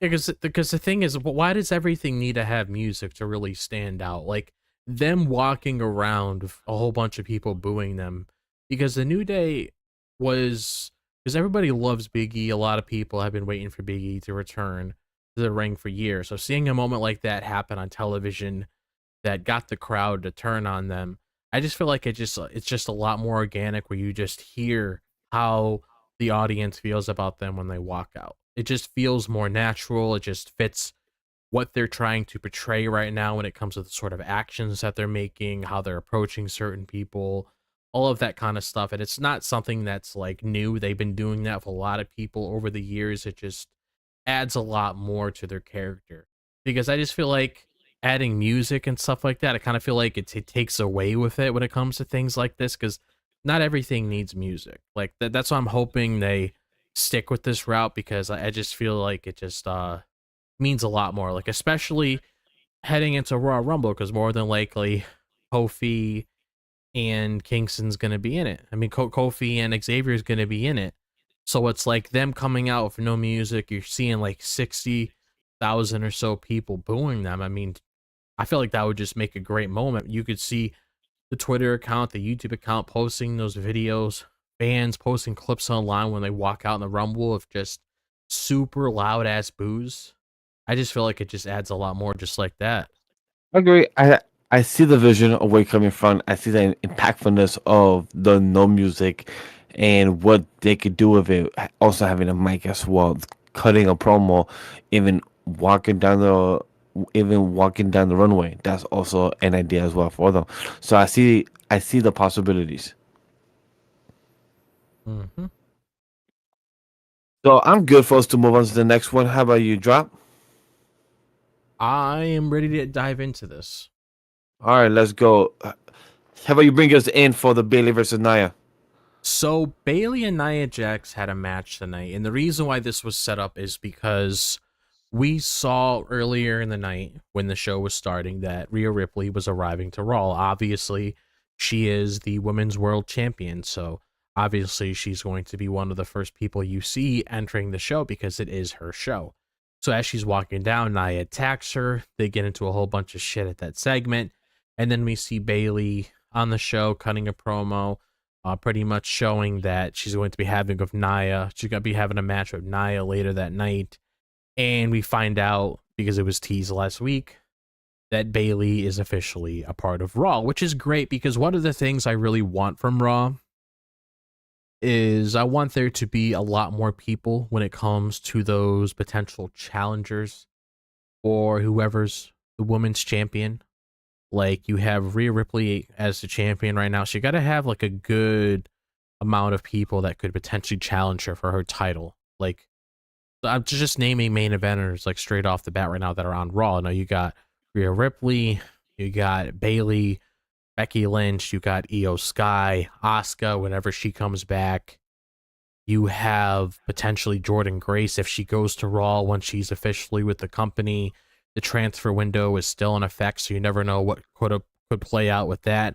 Nia Jax could potentially be on be on Raw, but she did mention Tiffany Stratton, so I feel like after this match that she did that's scheduled for Saturday night's main event, I feel like she'll probably focus on Tiffany after that just because she mentioned her. So for all we know, there could potentially be a match set up between Tiffany Stratton and Nia Jax at the Royal Rumble. We don't really know how things are going to be structured with that. But Nia did mention her name, so that's definitely a possibility. But I did like this match because honestly, this is probably like one of the best matches I've seen with Bayley and Nia when it comes to the matches that they've had, like compared to the SummerSlam match and the Bad Blood match and everything. I feel like this match right here alone is probably the one I did enjoy the most. I do think that they both have great chemistry with one another. I like I like how there was like a lot of turnbuckle moves. Like I like seeing Bayley go on the turnbuckle. She actually used Nia's finisher on her. She was going for that elbow, like the Macho Man elbow that she always loves doing. Seeing Bayley hit the sunset flip on Nia, and Bayley just had like a lot of good moments within this match itself. And Nia was hitting Samoan drops. She was doing all of these explosive moves on Bayley. There was a part of the match as well, I believe towards the end, if I'm not mistaken, where she was actually trying to do something with Bayley, outside the ring too before Rhea came out. But it was just a good showing, obviously building Nia Jax as this big threat that we know. Obviously things aren't probably gonna go in her favor like once we get to the Royal Rumble, because just like Roman Reigns, because I'm expecting this to be a thing with him. Once Roman Reigns walks down, all the guys are going to be looking at him, trying to get him out because of all the shit that he did to them over the years. It's going to be a similar situation of Nia Jax, where as soon as Nia walks to the ring, all of the ladies are going to team up on Nia Jax to try to get her out of the ring. And I wouldn't be surprised in the slightest. You want to put on a good showing. You want to show how destructive a certain lady is once she makes her official debut at the Royal Rumble. I wouldn't be surprised in the slightest, just like how we saw with Jade last year, if Jordan Grace eliminates Nia Jax by herself, because that would be pretty crazy, and that's definitely believable. I mean, if you see Jordan Grace, she's an absolute beast. But this was basically there to make Nia look strong, and obviously she needs something like that heading into Mania. Just glad Bayley is on Raw, because it's just nice to have a fresh field for her. Very interesting knowing how her and her former friends are on there when it comes to EO and damage control. So I'm very curious to see if there's I was going to ask you that. going to be anything focused on that in the near future. Obviously not anytime soon, because that was very recent with last year. But that's something definitely curious to see, to dive into a little bit more. But yeah, those are my thoughts on that. Like, what was your thoughts on the Bayley and Nia Jax, just everything overall that happened within that thing that revolved those three ladies? When it comes to the Bayley and Nia match, it truly was my favorite out of their recent matches over the past year since Nia returned. This was more, let's say destructive. It was more better chemistry between them. Like our host Watkins talks to us about it, it's like they was having good choreography and dance move with one another, and even the side ring stuff that was happening on the side with the audience. Roxanne, did you by any chance bring that up while I was gone about the Roxanne? Oh no, I forgot to bring that up. We can talk about that now, actually. Yeah, perfect. So, Roxanne, we did mention that earlier in the show about the Charlotte and everything else, but during this segment, Bayley, Roxanne was in the middle, on the side of the audience. Bayley, I believe she smacked her, or I believe she hit her, or taunt her in some way capacity. I forgot what exactly happened. And then, security was ready to grab her. Um, Depending on perspective, you can either see that Roxanne could have hit a fan, or the fan just slightly walk off on the camera shot perspective. The fan could also, had themselves fall off just to not get hit. Either way, pretty interesting, pretty funny in that scene itself with Roxanne and Bayley. The match tonight was really well done. I was really impressed. The chemistry will have worked well better, and the aftermath. I can't wait for us to talk about what happened with Rhea as well. But the match itself with Nia and Bayley, I'm very happy with Bayley to go from SmackDown to Raw. Pretty interesting how this window closing draft thing, or trade is what I call it, is literally like still happening when usually the draft happens in May, so like still 4 or 5 months away. So it's pretty interesting how this is happening so close to each other, even though it's so far, but feels so close. So, Drop, how did you feel about the Roxanne? And do you think that the interaction of Bayley and Damage Control will happen sooner than later? Because I expect this to going to be happening before Royal Rumble or around that time. Because now that they're on the same show and they are dealing with PFC, they don't have a third person right now. So maybe Bayley could help them out or get involved. Do you think that's also a possibility since right now they don't have Asuka and they also don't have Kyrie right now?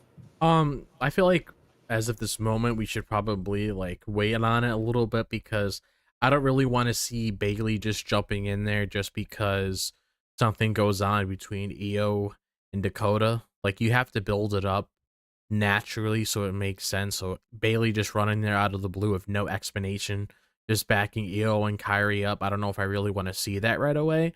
That's why I feel like they're probably gonna wait on it. They'll probably cross paths in the Rumble, of course, but I don't really know if I see anything really taking part there because at the end of the day, I mean, they cut ties. They're pretty much all for themselves, so they kind of have to play that game heading into the Rumble because that's going to be a big moment for all 30 of those girls in there to see who comes up on top in the end. I mean, I know for sure, if I wanted to win the Royal Rumble and I wanted to make it towards the end, obviously the common strategy is team up with your friend, take out a couple people, and then obviously have a match with you and your friend towards the end and see who comes out on top and then wins the Rumble like that. Because I feel like at that point, if it's just you and your buddy, I mean, that's pretty much fair game. Just There's go more in, chances. just go in for yourself once it's you and your buddy. But I don't really see that playing out where it's like Io and Bailey at the end or anything. I don't see that happening. So I don't see Bailey, and I don't see Bailey winning again this year. She just won last year. Yeah, Like that's the thing I want when with she said in Rumble. her promo, it was a bit off because she said I could be a back to back. If she said it like I could be a back to back like Cody, then maybe it would be more implication that she might be it. But I don't see the story or the reasoning Yes. of her to win it. Like there's no weight in it, and Yeah. See. unless Roxanne, somehow became a champion, then maybe or something. Or if Roxanne got the Royal Rumble and then Bailey became champion, then maybe. But I don't see it. How about you, Drop? Um. I see Roxanne in the Rumble. I don't see her winning because I feel like that's way too soon. Like way too soon to really catapult Roxanne there. People even said that about Jordan Grace.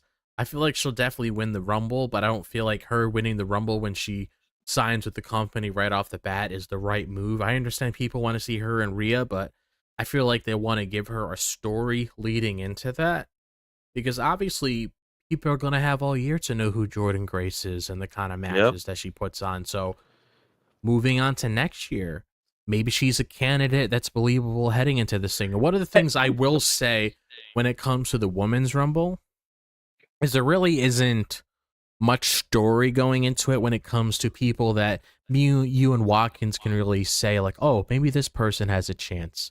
There's only like two believable options that I'm pretty sure we've talked about as a broken record at this point.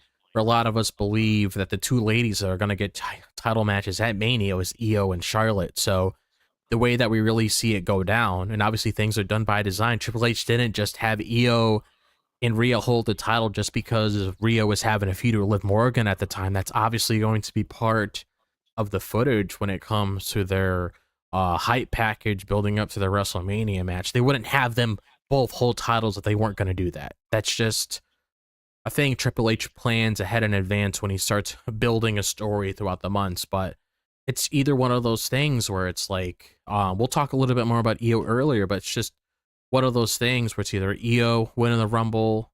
Actually, I'll just share the thoughts of Io later, but just basically stuff with Rhea, like just a comment on that. That's the women's match we're getting because that's the only one we really know. I feel like since Tiffany, now I think about it earlier, I did mention Tiffany could potentially do Nia because Nia made comments about Tiffany today. Yeah, that is true. We may get that match set up this Friday. We might get that. But I don't see it because Tiffany recently defended her title. So I feel like this is a way of Rhea defending her title since Tiffany defended hers recently at Saturday Night's main event. And obviously we know Rhea is going to win this match. She's going to come on top like she always says. And, you know, this is just a little nip in the butt for Nia. And then like we talked about before, she's going to have that one last match with Tiffany, and then she'll move on from there. But one thing I will say, pull apart brawls are like 50-50 with me. Sometimes they're good, sometimes they're a little too much. I will say that Rhea Ripley definitely does shine when it comes to these pull apart brawls. And I feel like the way they was structured, it was very well done. It makes Rhea look dominant and everything. And yeah, I see. That's honestly all I have to really say, but I do expect Rhea to come out on top with this match with Nia. Like I already shared all my thoughts when you were gone on like the Bayley thing. That's why I'm not gonna really say anything now. So I'll let you share. No.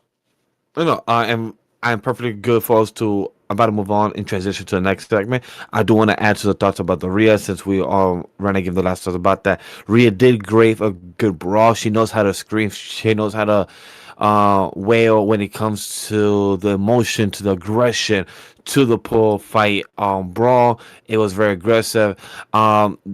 I really do not think this new announce table will be breaking up anytime soon because that shit looks sturdy as fuck, and it shows how it's willing to not break even with Rhea gonna be jumping off to those 20 security guards that was ready to come out and stop this as well. So it's very well planned and choreographed. But I was happy to see Rhea take charge. She said, "You, me." For the Saturday Night Main Event for the title, and even Wade Barrett after during commentary, he said like, "Adam, go make it official and everything." So I love how Rhea's taking charge. She's back to being the woman locker room in charge of the women division. So I really appreciate that. I came with us to talk about Liv as well. So that's also showing that she's still a major key in the women division. But when it comes to Rhea, very happy about it, and I'm pretty curious to see how this third match of Rhea and Nia will be, because I believe this will be the third or fourth match, if I'm correct. I know the last match they had was at Elimination Chamber last year, so this might be the second one. It is the second one. Damn, I thought it was like third or fourth by now. Wow. If it is one of those numbers, let us know down in the comment section if we're right or wrong. If not, we'll find out the next time we bring it up. But are you ready for the next one? Yes. Let's get to a drop. So we had Penta's match tonight. It was Penta versus Pete Dunne. And this was another great showing of Penta. And this is one of the things I really like that Triple H is doing. Like, he's really trying to get Penta over. He's really trying to have the crowd really care about him. And Penta just debuted last week, and he's already organically over. A lot of people care about him. He got the Cero Miedo over with no issues at all whatsoever. His presentation was great. I did like the new pyro that they got tonight. It's like a little spinning wheel of fire. I thought that was actually pretty cool that we saw with him. And I like how we're just setting up like a lot of these banger matches with Penta to really make him look like, a dominant force in the ring, because last week we got Chad Gable, which was the perfect dance partner for him, really put him on the map. A lot of people were really able to see what he was capable of. And then you have Pete Dunne this week, another great match coming out of that. Seeing, Pete Dunne, just knowing how he's known as the Bruiserweight, just completely tearing Penta up, and then Penta getting some leverage within the match itself. And I like that backbreaker he did on him. I like the arm breaker that he did on him as well. Obviously, getting the victory with the Penta driver was really nice to see, but I just like the overall presentation with Penta. And we even had like a interview with Kaiser where he was mentioning Penta as well. So I wouldn't even be surprised in the slightest if we see Penta versus Kaiser next week, knowing how Sheamus is focused on Braun Breaker right now. You give Kaiser a little bit something else to do. And that's another banger match lined up, Penta versus Kaiser. I mean, this guy's on a roll. Like, normally we wouldn't be getting matches like this every single week. Every once in a blue moon, you might get like a match where Chad Gable's going up against somebody that can really go. And with Penta, I mean, so far his match catalog, Chad Gable, Pete Dunne, potentially Kaiser next week if they lean into that, this guy's up to a really good start. I Man, I 100% agree with everything you said. With Penta, as somebody who saw his first official match, I would say this past week on actual television. I've seen his clips of his other matches with Jacob Fatu, with Io Sky, like we spoke about last week, guys. If you want to see our full conversation of Penta, go check out last week's conversation. We went full in depth into it of his character and the presentation. With this, 100% agree with Drop. They added new pyro in the background for his character. Really well done. The whole spinning H is really added. I really love the steps he does, like the whole slowness of the like. I feel like he gives me a bit of the boogeyman, but also like a creepy one, like just the like the little 1-2 step. Really dope to see that the no fee has really gone over with the crowd and the audience. They really love him, so it shows that in a different city that is in Texas, Dallas, they love him, they support him. So I really love to see that for the fan of Penta. When it comes to Pete Dunne, I believe Watkins told us in the group chat that Michael Cole by accident said him bitch instead of butch. I haven't seen the clip yet online, so I definitely have haven't missed that. Yeah, I haven't seen it. I haven't seen it. You haven't seen it either. Yeah, so I am really curious to see when it pops up online to see what happened to it or how it looks or what was it said by Michael Cole. But when it comes to the matchup between these two, the cruiserweight did show that every time he got the opportunity, he tried to grab the hands of Penta to do like the trying to break your fingers, trying to show that of how good he is doing that part and aspect of it. But I would like to see more of the possibility that John mentioned, Ludwig Kaiser.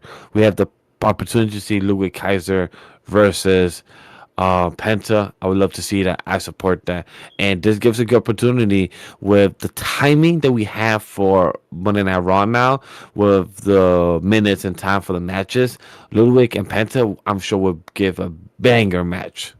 Oh, yeah. Yeah, I'm definitely confident. And other than that, I don't have much to say about the Penta and Pete Dunne. These two cook. They did their job. They did their entertainment. And for the second match for Penta, I feel like he executed. And the Penta drive, really dope move. And congrats to Penta having the second match won. Do you expect? I have a question before we sign off here to our last two segments. Do you think Penta will be getting a champion match like an IC or US title down the line and by WrestleMania, or do you think after WrestleMania? Um, I could potentially see that being his first objective, because obviously they're building him up. They're trying to build his stock within the company, putting him in here for a lot of wrestlers that could really give him a good showing. So I definitely see him getting an IC title opportunity down the line. For sure. I'm not sure if I don't know if it's gonna happen right away. That might be something we could potentially see bleeding into summer. It all depends what they really want to do with that. And I one thing I will say that I'm very happy they're doing, they are keeping him away from the LWO stuff. So it seems like New Day's focused on LWO right now, and Penta's just on his own doing his own thing, which is where it should be. Thank you. As And it should be. another good thing as well is like I mentioned earlier, we were talking about the Rumble a lot. Penta, obviously we know he's not going to win the Rumble, but him just being a part of the Rumble, having a couple of stare downs of potential opponents he could come across in the future, or just having a good showdown of a whole bunch of those guys in the ring. Like imagine Penta, standing up against somebody like a Sheamus or a Drew McIntyre, Seth Rollins, CM Punk, Sami Zayn, etc., so on. That's just like super exciting to see. It's like holy shit, he's teasing a couple stare downs. He's actually scruffing a little bit with these guys, so that's just exciting. I'll be I right agree. back. I agree. We see the opportunity for where Penta could go into the Royal Rumble, the feud that he could have with LWO, because I don't want to see him team up with them. We have the opportunity to hear him, like we saw for anybody that haven't seen on social media, where Penta said to the LWO, or technically towards more Rey Mysterio, that he used to be his idol, but now he's his friend. There's somebody he could count on and call into. So it's a beautiful opportunity for Penta to be done. Great match. Can't wait to see what's the next week if we have another match. Penta, 3 matches in 3 weeks. Yo, I support. I'm happy to see it. But let's move on to our next one, and that's gonna be PFC versus Damage Control, Pure Fusion Collective. For those that have forgotten, they got merch even. I wasn't even worried about that they got merch until I saw it on their clothes. And I'm like, oh, I see them, trying to market their own merch. That's pretty cool, pretty smart tactician. Hopefully any fans have actually bought it, because you never know. But for this, the ladies came out to cook. Dakota taking the brunt of the offense after a stiff dropkick from Zoe, because it was a stiff drop. It was from the top rope, almost a good 8 feet, 10 feet away from the corner rope to the middle to hit Dakota Kai. Io in it with the hot tag and takes out PFC in a straight one. Sonya gives a distraction, but is taken out by Dakota, and double teams aren't enough to keep Io down as she keeps going and counters away to a moonsault victory. So the PFC actually had some time to cook, and I'm proud of them. I mean, we, as the Weebs of the Ring, we don't always support the PFC, not because we don't like them, but it's because the execution, the story doesn't always hit, and that has to hit if you want us, the fans, to be behind them. We like Zoe, we like Shayna, depending on Sonya on the good day, but we like each of these individuals. But as a team, as a group, they're not working very well. So I would like to see more of that. In this match itself, they did very well versus Damage Control. Fucking Io was amazing. She just always up in the crowd. She screams up and ready with the energy. She knows how to feed the crowd, get the energy of the crowd, and reciprocate it back to the opponent. So that's something amazing to see. But Drop, welcome to return. We already transitioned to the PSC versus Damage Control. What did you think about this match? Were you more enlightened by the PFC with their time on this match that maybe you're more interested, or how do you feel about this? So like the one takeaway I can really say coming out of this match is I feel like this clearly shows us that Zoe's a lot better doing her own thing, and Shayna's a lot better doing her own thing as well. So I'm honestly hoping that maybe down the line, possibly after WrestleMania or sometime in the summer, they break up this faction and they just allow them to figure out themselves. Because I understand this was a project. It's a common thing that happened in wrestling. You have these factions put together. You have these certain people put together. If it's like two people just chilling, having segments with each other or whatever for a little bit, help it get over so people can get invested in it. Obviously, the audience, Has it um, worked so well? yeah, obviously the audience don't really care about PVC as well. So it's honestly making me hope that eventually they can just break away and Zoe and Shayna and Sonya could just go off and do their own thing and see how things happen there. Because one of the reasons why I say that is because you see that stiff drop kick from Zoe when she enters the ring. I mean, seeing more things like that from Zoe would really help get her over. And then seeing seeing Well, Shayna, Shayna, yes, you're seeing Shayna like completely devour her opponents in the ring, just trying to break them limb by limb like an MMA fighter that she is. Just getting more stuff like that would be just really nice to see. And I'm just hoping it's not too late to really get somewhere with that. I have a question. Would you have rather have seen Shayna and Zoe still continue as a duo than actually merge with Sonya, because it seems like we're discussing over the past couple weeks and seeing that they're back in the face of Raw on Netflix, that Sonya Deville is kind of right now the weakest link out of the group, even though she acts like the leader. How do you feel about that? Like, would you have rather seen Zoe and Shayna continue as a duo like they were last year before Sonya recruit them, or do you think that depending on Raw on Netflix for the next couple weeks and months, depending on how they get executed and book, we might see a better version of them? Um, I mean, if it was up to me, I would really just have them go off on their own. Like Shayna and Zoe could still be friends, but I'd rather just see them find light on their own to really help establish themselves on the roster. Like that's honestly all I'm really hoping to see, because even if you take Sonya away, I mean, it's still the Pure Fusion Collective with Shayna and Zoe. I mean, Shayna and Zoe was a pairing before, and it didn't really work. That's why Sonya came into the picture to help this whole entire movement happen between the two. But I would just personally take them away. But I also just want to move on and talk about like Dakota and Io within this match, Let's because go. Let's talk about it. because I think one of the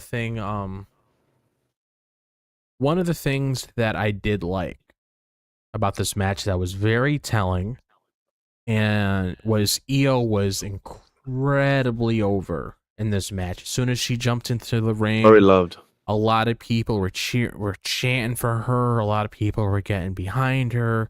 A lot of people were popping for her with everything that she was doing in the match. Like as soon as Io was getting tagged in, like that's when it really started amping up to the next level. And that's something I really appreciate. And I wouldn't be surprised if this carries over to the Royal Rumble, because she is a big fan favorite. Like heading into that thing, a lot of people are probably behind Io, Charlotte, Becky, whoever else is in that match as well. But it's like Io getting over organically, not having to sell a whole bunch of t-shirts or put on all these or having promos like Punk and Seth have or Drew or whatever. Like she's just organically getting over. She's connecting with the crowd.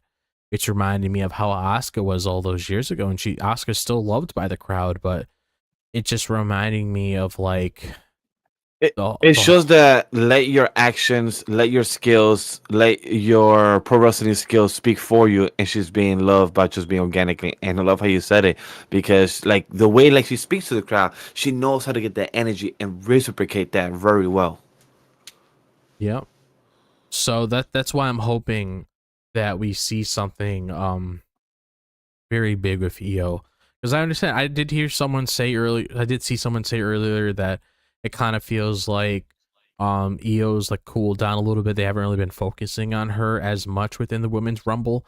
I But see that. if I'm being completely honest, Talk to me. they're not really doing that with any of the ladies heading into the Rumble. Compare the men's Rumble to the women's. They're not. If you get what I mean by that, is I don't know if that's really an excuse, because who are they really building up to really win the thing? And you can't just say throwing a vignette for Charlotte is building Charlotte to win. It's just a vignette of her returning back to WWE. And this isn't a secret. Me and you know that's happening. Me and you know that Becky's coming back. Me and you know that Jordan Grace is coming back in the Rumble, and she's going to be WWE. I mean, I just saw a report she got taken off of the TNA roster, so she's pretty much signed, sealed, and delivered. We already saw reports that we'll talk about on Thursday. We'll talk about Jordan Grace on Thursday, guys. Trust me. Yeah, we But will. it's- So many things. but I I agree 100% you're saying. When Yeah. it comes to the Royal Rumble, I'm not giving him the excuse. It's more that right now we're in season 1 of the women division. For the men division, I'll say we're in season 4 or 3 since Triple H took over, where he already had the Cody, the Romans, the Drew McIntyre, CM Punk, all in 2024 already cooking. So all that is like season 2. Now we're in season 3, even though we're in a reboot of season 3 of season 1 because we're on Netflix. But when it comes to women division, I see that whatever happened in 2024 was like it was like the prequel. Now we're in season one that we're getting the women division. We have an IC title, a US title. We're getting Rhea back in order. Liv. We have all these women division, the mid cards. We're getting them into positions. Would I say this build up of Royal Rumble woman is it slow or not stacked? Yes, but I feel like we might be could be underestimating where when it comes we might be much better and happier than last year, because last year was very underwhelming where even Seth said like who are these songs. So I feel like compared to this year will be better than last year, and next year, well, I would say will be, depending because of the location now, depending how it would be built, hopefully will be as much better plan in the longer Yeah. run, because of what the Royal Rumble could be now for this one, where we are setting up not just one superstar, not just Charlotte, not just Becky return, but we're also setting up other women in the roster that's going to be having a good hype. Maybe we're going to be having not just Piper Niven, all these other ladies that have been slowly getting built up might be having a pop. So I feel like that's something more Hmm. high key for the women division, is the recognition, the eyes to Hmm. the wrestlers, and I feel like that is the key for. Oh no, I agree with that. I'm just saying basically like how me, you, and Watkins talked earlier about the stories heading into the Rumble with the men's. There's Hmm. more. There's more meat and potatoes there when it comes to the overall discussion, because each of the guys are giving us a reason as to why they should win, and there's stories being told within the weeks where we could go with Punk, we could go with Sammy, we could go with Cena, we could go with Drew. So there's more conversation there. So that's why I can't really agree with the comment I saw earlier of EO being cooled down, because I don't really think that's the case, because all the ladies are going in there and we don't really know like what they're really going to give us, besides of what speculation we have when it comes to Yep. who Rhea's getting and who's Tiffany's getting, which we all came to agreement that Tiffany, especially for what we saw on Friday, I mean, holy shit, pretty much a spoiler right there. I didn't really mind it because it made sense. Yeah. But obviously Charlotte's going after Tiffany, and then based on what we saw around the end of the year with Rhea and Io holding the belt, we obviously know that that's probably going to be the match at WrestleMania, Rhea Ripley versus Io Sky, which is a WrestleMania match. It just depends like how we get there, and that's and Exactly. the thing about Royal the Rumble women's, or Elimination Chamber. yeah, and the thing about the women's Royal Rumble, specifically talking about the Rumble, that's pretty much like the opportunity you get when you showcase a lot of these girls. Like, I'll give a few examples. I'll just get the obvious ones out of the way. You got Charlotte Flair. We know she's coming back. You got Becky Lynch. You got Bayley. Asuka potentially. And then you also have some people from NXT that maybe Triple H wants the audience to get used to once they're eventually on the main roster. Like, you'll see Julia take part in it. You'll see Stephanie Vacar take part in it. You'll see Zarya take part in it. You'll see Sol Ruka take part in it. You'll see Roxanne take part in it. You might potentially see Cora Jade take part in it. Then you got Jordan Grace coming over. Then you have Jade potentially coming back to just build to that story with Naomi and Bianca. And also another big name to throw in that division, Bianca. And then you just have potential legends returning too, to have those feel good moments like Nikki Bella made, for example. So it's like the women's roster, based on what we've seen from like past years, has always been the Rumble that a lot of people preferred the most. But I'm having a good feeling that these Rumbles that we're getting with the women and men's are going to be on an equal level. But I am confident more with what we're doing at Mania when it comes to the ladies side of things, and I'm honestly hoping things head down the direction that I personally want to see, which is Io, because I feel like she deserves it. She had a really good year last year when it came to her showcase, her getting all of these feel good moments, the crowd getting behind her when she's putting out a lot of these matches. Look at her and um Lyra like put on a clinic every time they're in a match. So it's like I just basically want her to get her flowers. That might be a little biased there, which we tend to be like that with certain people, but that's just like based on what I'm trying to look into the future of EO just based on what we saw tonight with the crowd, because we discussed earlier this crowd was hot and they showed a lot of love for her tonight, and that's why I wanted to give like some insight on exactly where Triple H could take that moving forward. Exactly. It just depends where the story will lead to, and it's going to be very intriguing of where it can land. I support EO as well. I'm behind Drop's theory for EO Sky being the Royal Rumble or Elimination Chamber, depending which one she lands, and I support for either or. Mhm. But let's move on to our last segment of the night, and it is the quick fire segment where we have 5 stories of backstage interviews that happened. The first one, let's get into it, is the American made backstage. Chad gonna meet with Dom because he wants a cheat code to verse the luchadors. What does it mean? Who could it mean? And is there a reference? If you saw my earlier screen of when we had the trio, I had an Easter egg. Who could it be? Ivy is shooting for the IC title, and the Creed brothers want the tag team gold. What did you think about this drop? Did you care about for Chad looking for the cheat code, aka uh Malik, I think is or Alastair, how's his name in this Well, Aleister Black. Alastair Black, thank you. Um, How do you feel about this? Was it a reference for him? I don't know. I mean, maybe, but I don't know. Like, I don't know. We don't know for sure, like, what they're really doing with him yet. Like, yes, he's leaving AEW. That's been confirmed by a lot of sources. We know he's coming back to the company, but I don't know if they're really gonna shoehorn in something with Chad Gable or whatever. We're gonna have to get like more insight on that moving forward.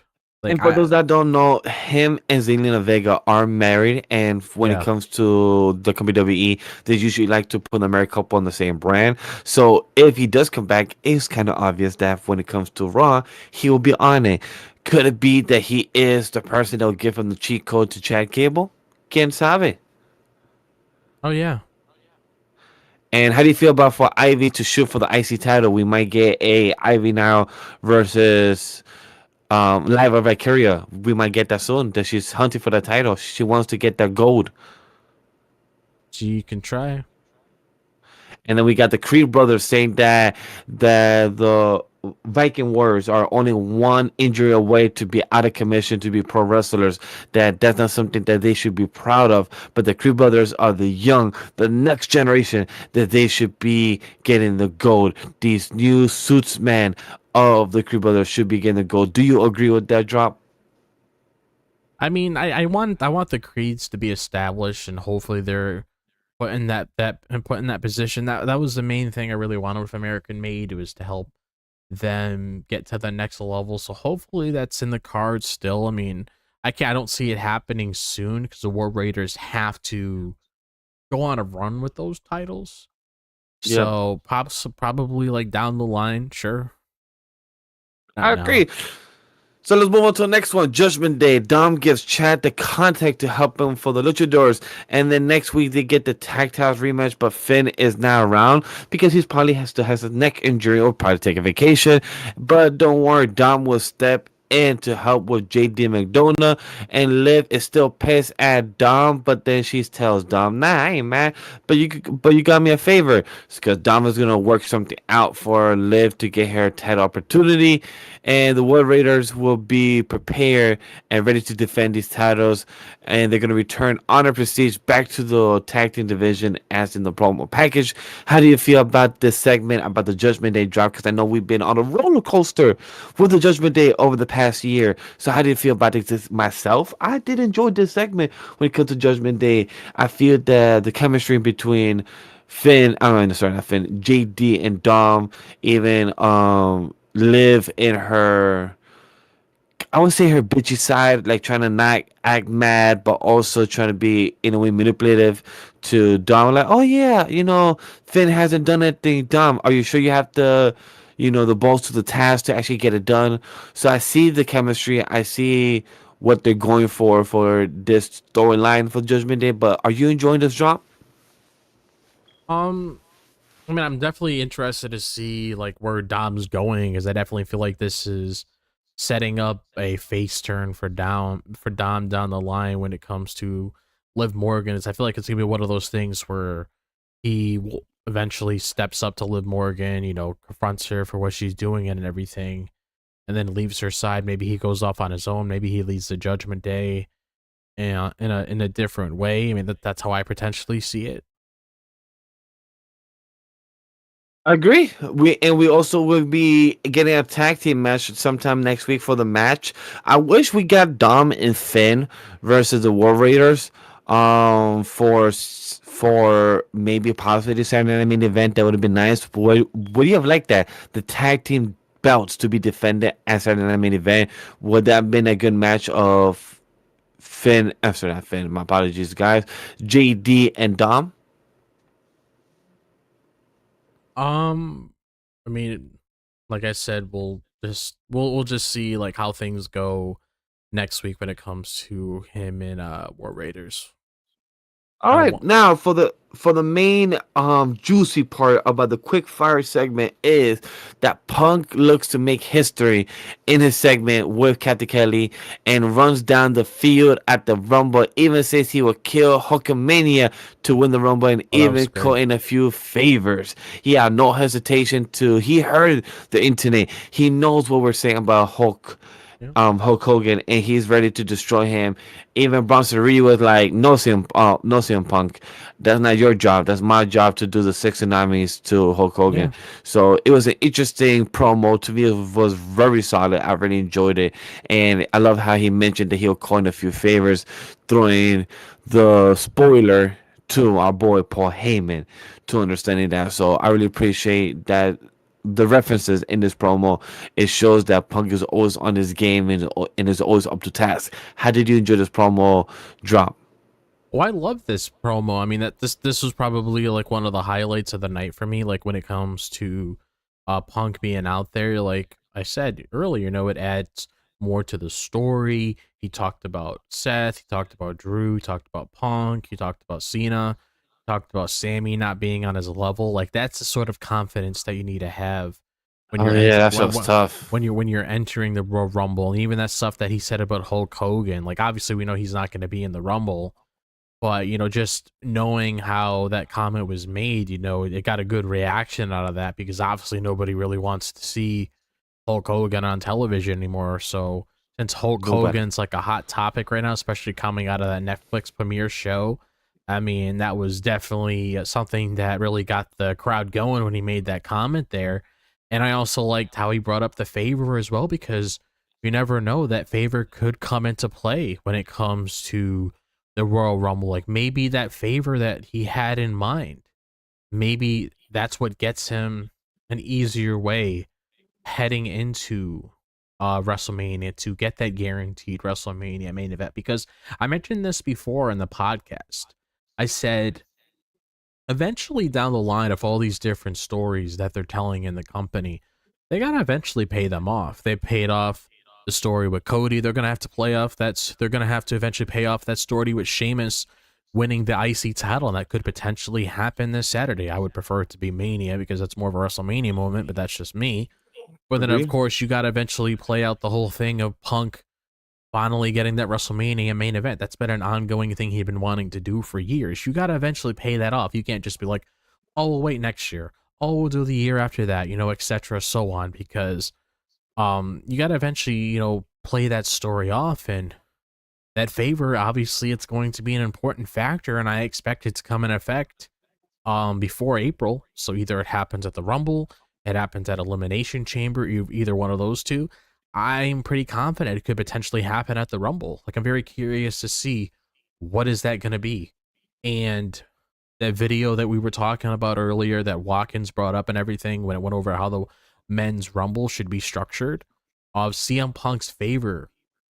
Um we saw exactly how things could be structured when it comes to that favor. And if it went down that direction, I mean, hey, I'm all for it. It makes perfect sense. It gets him where he needs to be. But yeah. I would say that Punk doing what he did in this promo was well executed. I'm really happy that he didn't do it in the middle of the ring. You know, in the middle of the ring, talking to the whole crowd, just seeing the audience behind him, the audience interacting, reacting towards what he was saying about the Hulkamania. You know, Sami now level. All that had layers, and you know, anybody could do a whole 10-20 minute video of dissecting it. So as you can, you go ahead. But to break it down, it was just so good and understanding to the mindset of CM Punk and where's the possibilities, where what does the favor mean, and could it land on the Royal Rumble. So it's pretty good, interesting points. And drop, should we talk about the last two, even though we did kind of sprinkle it in earlier in the show? Because I don't feel like we need to rehash, because we did talk about Cross, about the Scarlet stuff, and he did cut out. We did speak about that earlier, and about the Ludwig Kaiser saying that he's going to go for the title soon, but right now he's going on something with, you know, Sami Zayn. So we did speak about that earlier. You want to rehash it, or you're good right now for us to move on and just wrap up the show? We touched on it earlier. I don't really see the point of really bringing it up again. All right, then. So, Chad, this is gonna be the wrap up of our show, meaning that you know the raw thoughts, the outro. Drop. Have any last minute thoughts about Raw? Any last minute comments that you want to mention early in the show? Or we good to move on and just hit the outro and plugs? So my overall thoughts on the show, like I mentioned earlier, I really like the whole structure where this week's episode was definitely a lot better than last week's. Not saying last week's episode is bad. I just like how it keeps amping it up each week, which is something that we should expect building into WrestleMania and everything. Again, Penta had a great presentation. Another banger match with Pete Dunne. Absolutely loved it. The whole thing of Punk that we discussed earlier, don't really want to bring up everything that I said before, but we're definitely kicking in things into gear the right way when it comes to the WrestleMania season. I'm very happy about that. I will say when it comes to my Raw thoughts is that this episode of Raw Drop said it perfectly. That this is becoming the build-up of the road to WrestleMania, but it's becoming the road to Royal Rumble, and then leading to each. But when it comes to the grander arc, or like, you know what? I'll say to the example, the saga. For anybody that reads One Piece or reads manga or comics, the saga, the start of January to WrestleMania. That's a saga of the road to WrestleMania. But right now we're in the arc that's leading up to Royal Rumble, and then after that we into the arc into leading to Elimination Chamber, and then the arc into leading to WrestleMania right after. So right now things has been moving smoothly. SmackDown had a week show right after the first week of New Year's. And then Raw has been doing good. Three hitters. Not saying the first one was bad, but it was presented to a mini WrestleMania showcase, not the pro wrestling aspect we're used to, or an episode of Raw. But these past two episodes has been very well produced. 2 hours and 30 minutes. I believe this episode was done at 10:35, 10:37. Right, drop. You have an idea at the same time, like around 10:35, right? That was done. Yeah, it was like close to like the 10:40 mark, which I'm perfectly fine with, because like Triple H says, you know, if some shows have to be 3 hours, they'll be 3 hours. If some shows have to be 2.5 hours, they're gonna be 2.5 hours. So I really like how the whole thing is structured when it comes to how they want their overall presentation to be. So that's something I'm really proud of. And like I mentioned earlier, it's good since they're on Netflix. They don't have to worry about, you know, ending things soon as it hits a certain time. Like they can actually do things how they want, and they have all the time they really need when it comes to how they want to structure the show. That's really nice. Exactly. So when it comes to 2 hours and 40 minutes, to me, the show still produced well. It gave us the story and it moved the progression. That's what mattered to me. So, and I might be on the VPN wave following forward because I am missing these interviews, but at the end of the day, it's not too stressful. Like Drop said earlier, it's a 3 minute commercial, and any of the interviews that we can miss, we can just watch online on Twitter or by the time it hits YouTube. So it's not that stressful. And when it comes to the characters, the mid cards, and everything, I love how they're getting more time. As much as the positive that we said about PFC, we're seeing the enlightenment of the new home of Raw is Netflix, and is giving the time to the wrestlers to tell their stories, and having any second of the mic could help them out. So we appreciate that. But for us to move on and wrap up our show, I'm gonna tell you guys the plug so we can have drop to give the outro. And look, Chad, like our boy Coast said earlier, Watkins, check out the lower third. You see it. And MOE3 Studio at Legendary Vash. I dropped this box at Watkins MW and the hashtag and the handle of Weebs of the Ring. Check out this Thursday for the new show, Grappling with the Week. We'll be discussing the news of pro wrestling world as well discussing TNA Genesis, NXT, AEW, and any other indie pro wrestlers. So definitely check that out. We have a new show that we're gladly to be producing and having out as well for this Friday SmackDown. Check out our TikTok, IG, and our Twitter and our Blue Sky, where we're on all social medias as Weebs of the Ring, as the branch of NMA3 Studio. So we appreciate checking you guys out everywhere else. Drop, now take us home. So I want to thank you guys for taking your time out of the day to listening to the Weebs of the Ring podcast. And if you enjoyed what I had to say, why not do exactly what Vash said?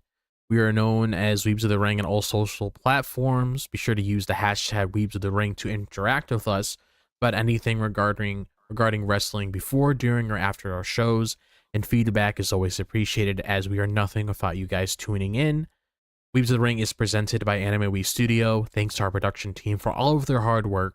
Thank you guys once again for joining us. And remember, actually, there was a stunt granny harmed in this episode of Raw when it came to Roxanne's crash out when the lady fell over. So there was a stunt granny that was harmed in the recording of this podcast as we talked about the show. So if you want to fit that in there, I mean, hey, there you go. And have a good night, everybody. We will see you for the coverage of... Actually, I can't really say Friday. We'll see you guys on Thursday for our first show, Grappling with the Week. And then, of course, Friday Night SmackDown and Saturday Night's Main Event. So we're going to be pretty busy Thursday, Friday, and Saturday. So 3 days straight. we'll see you guys. Peace out. XOXO.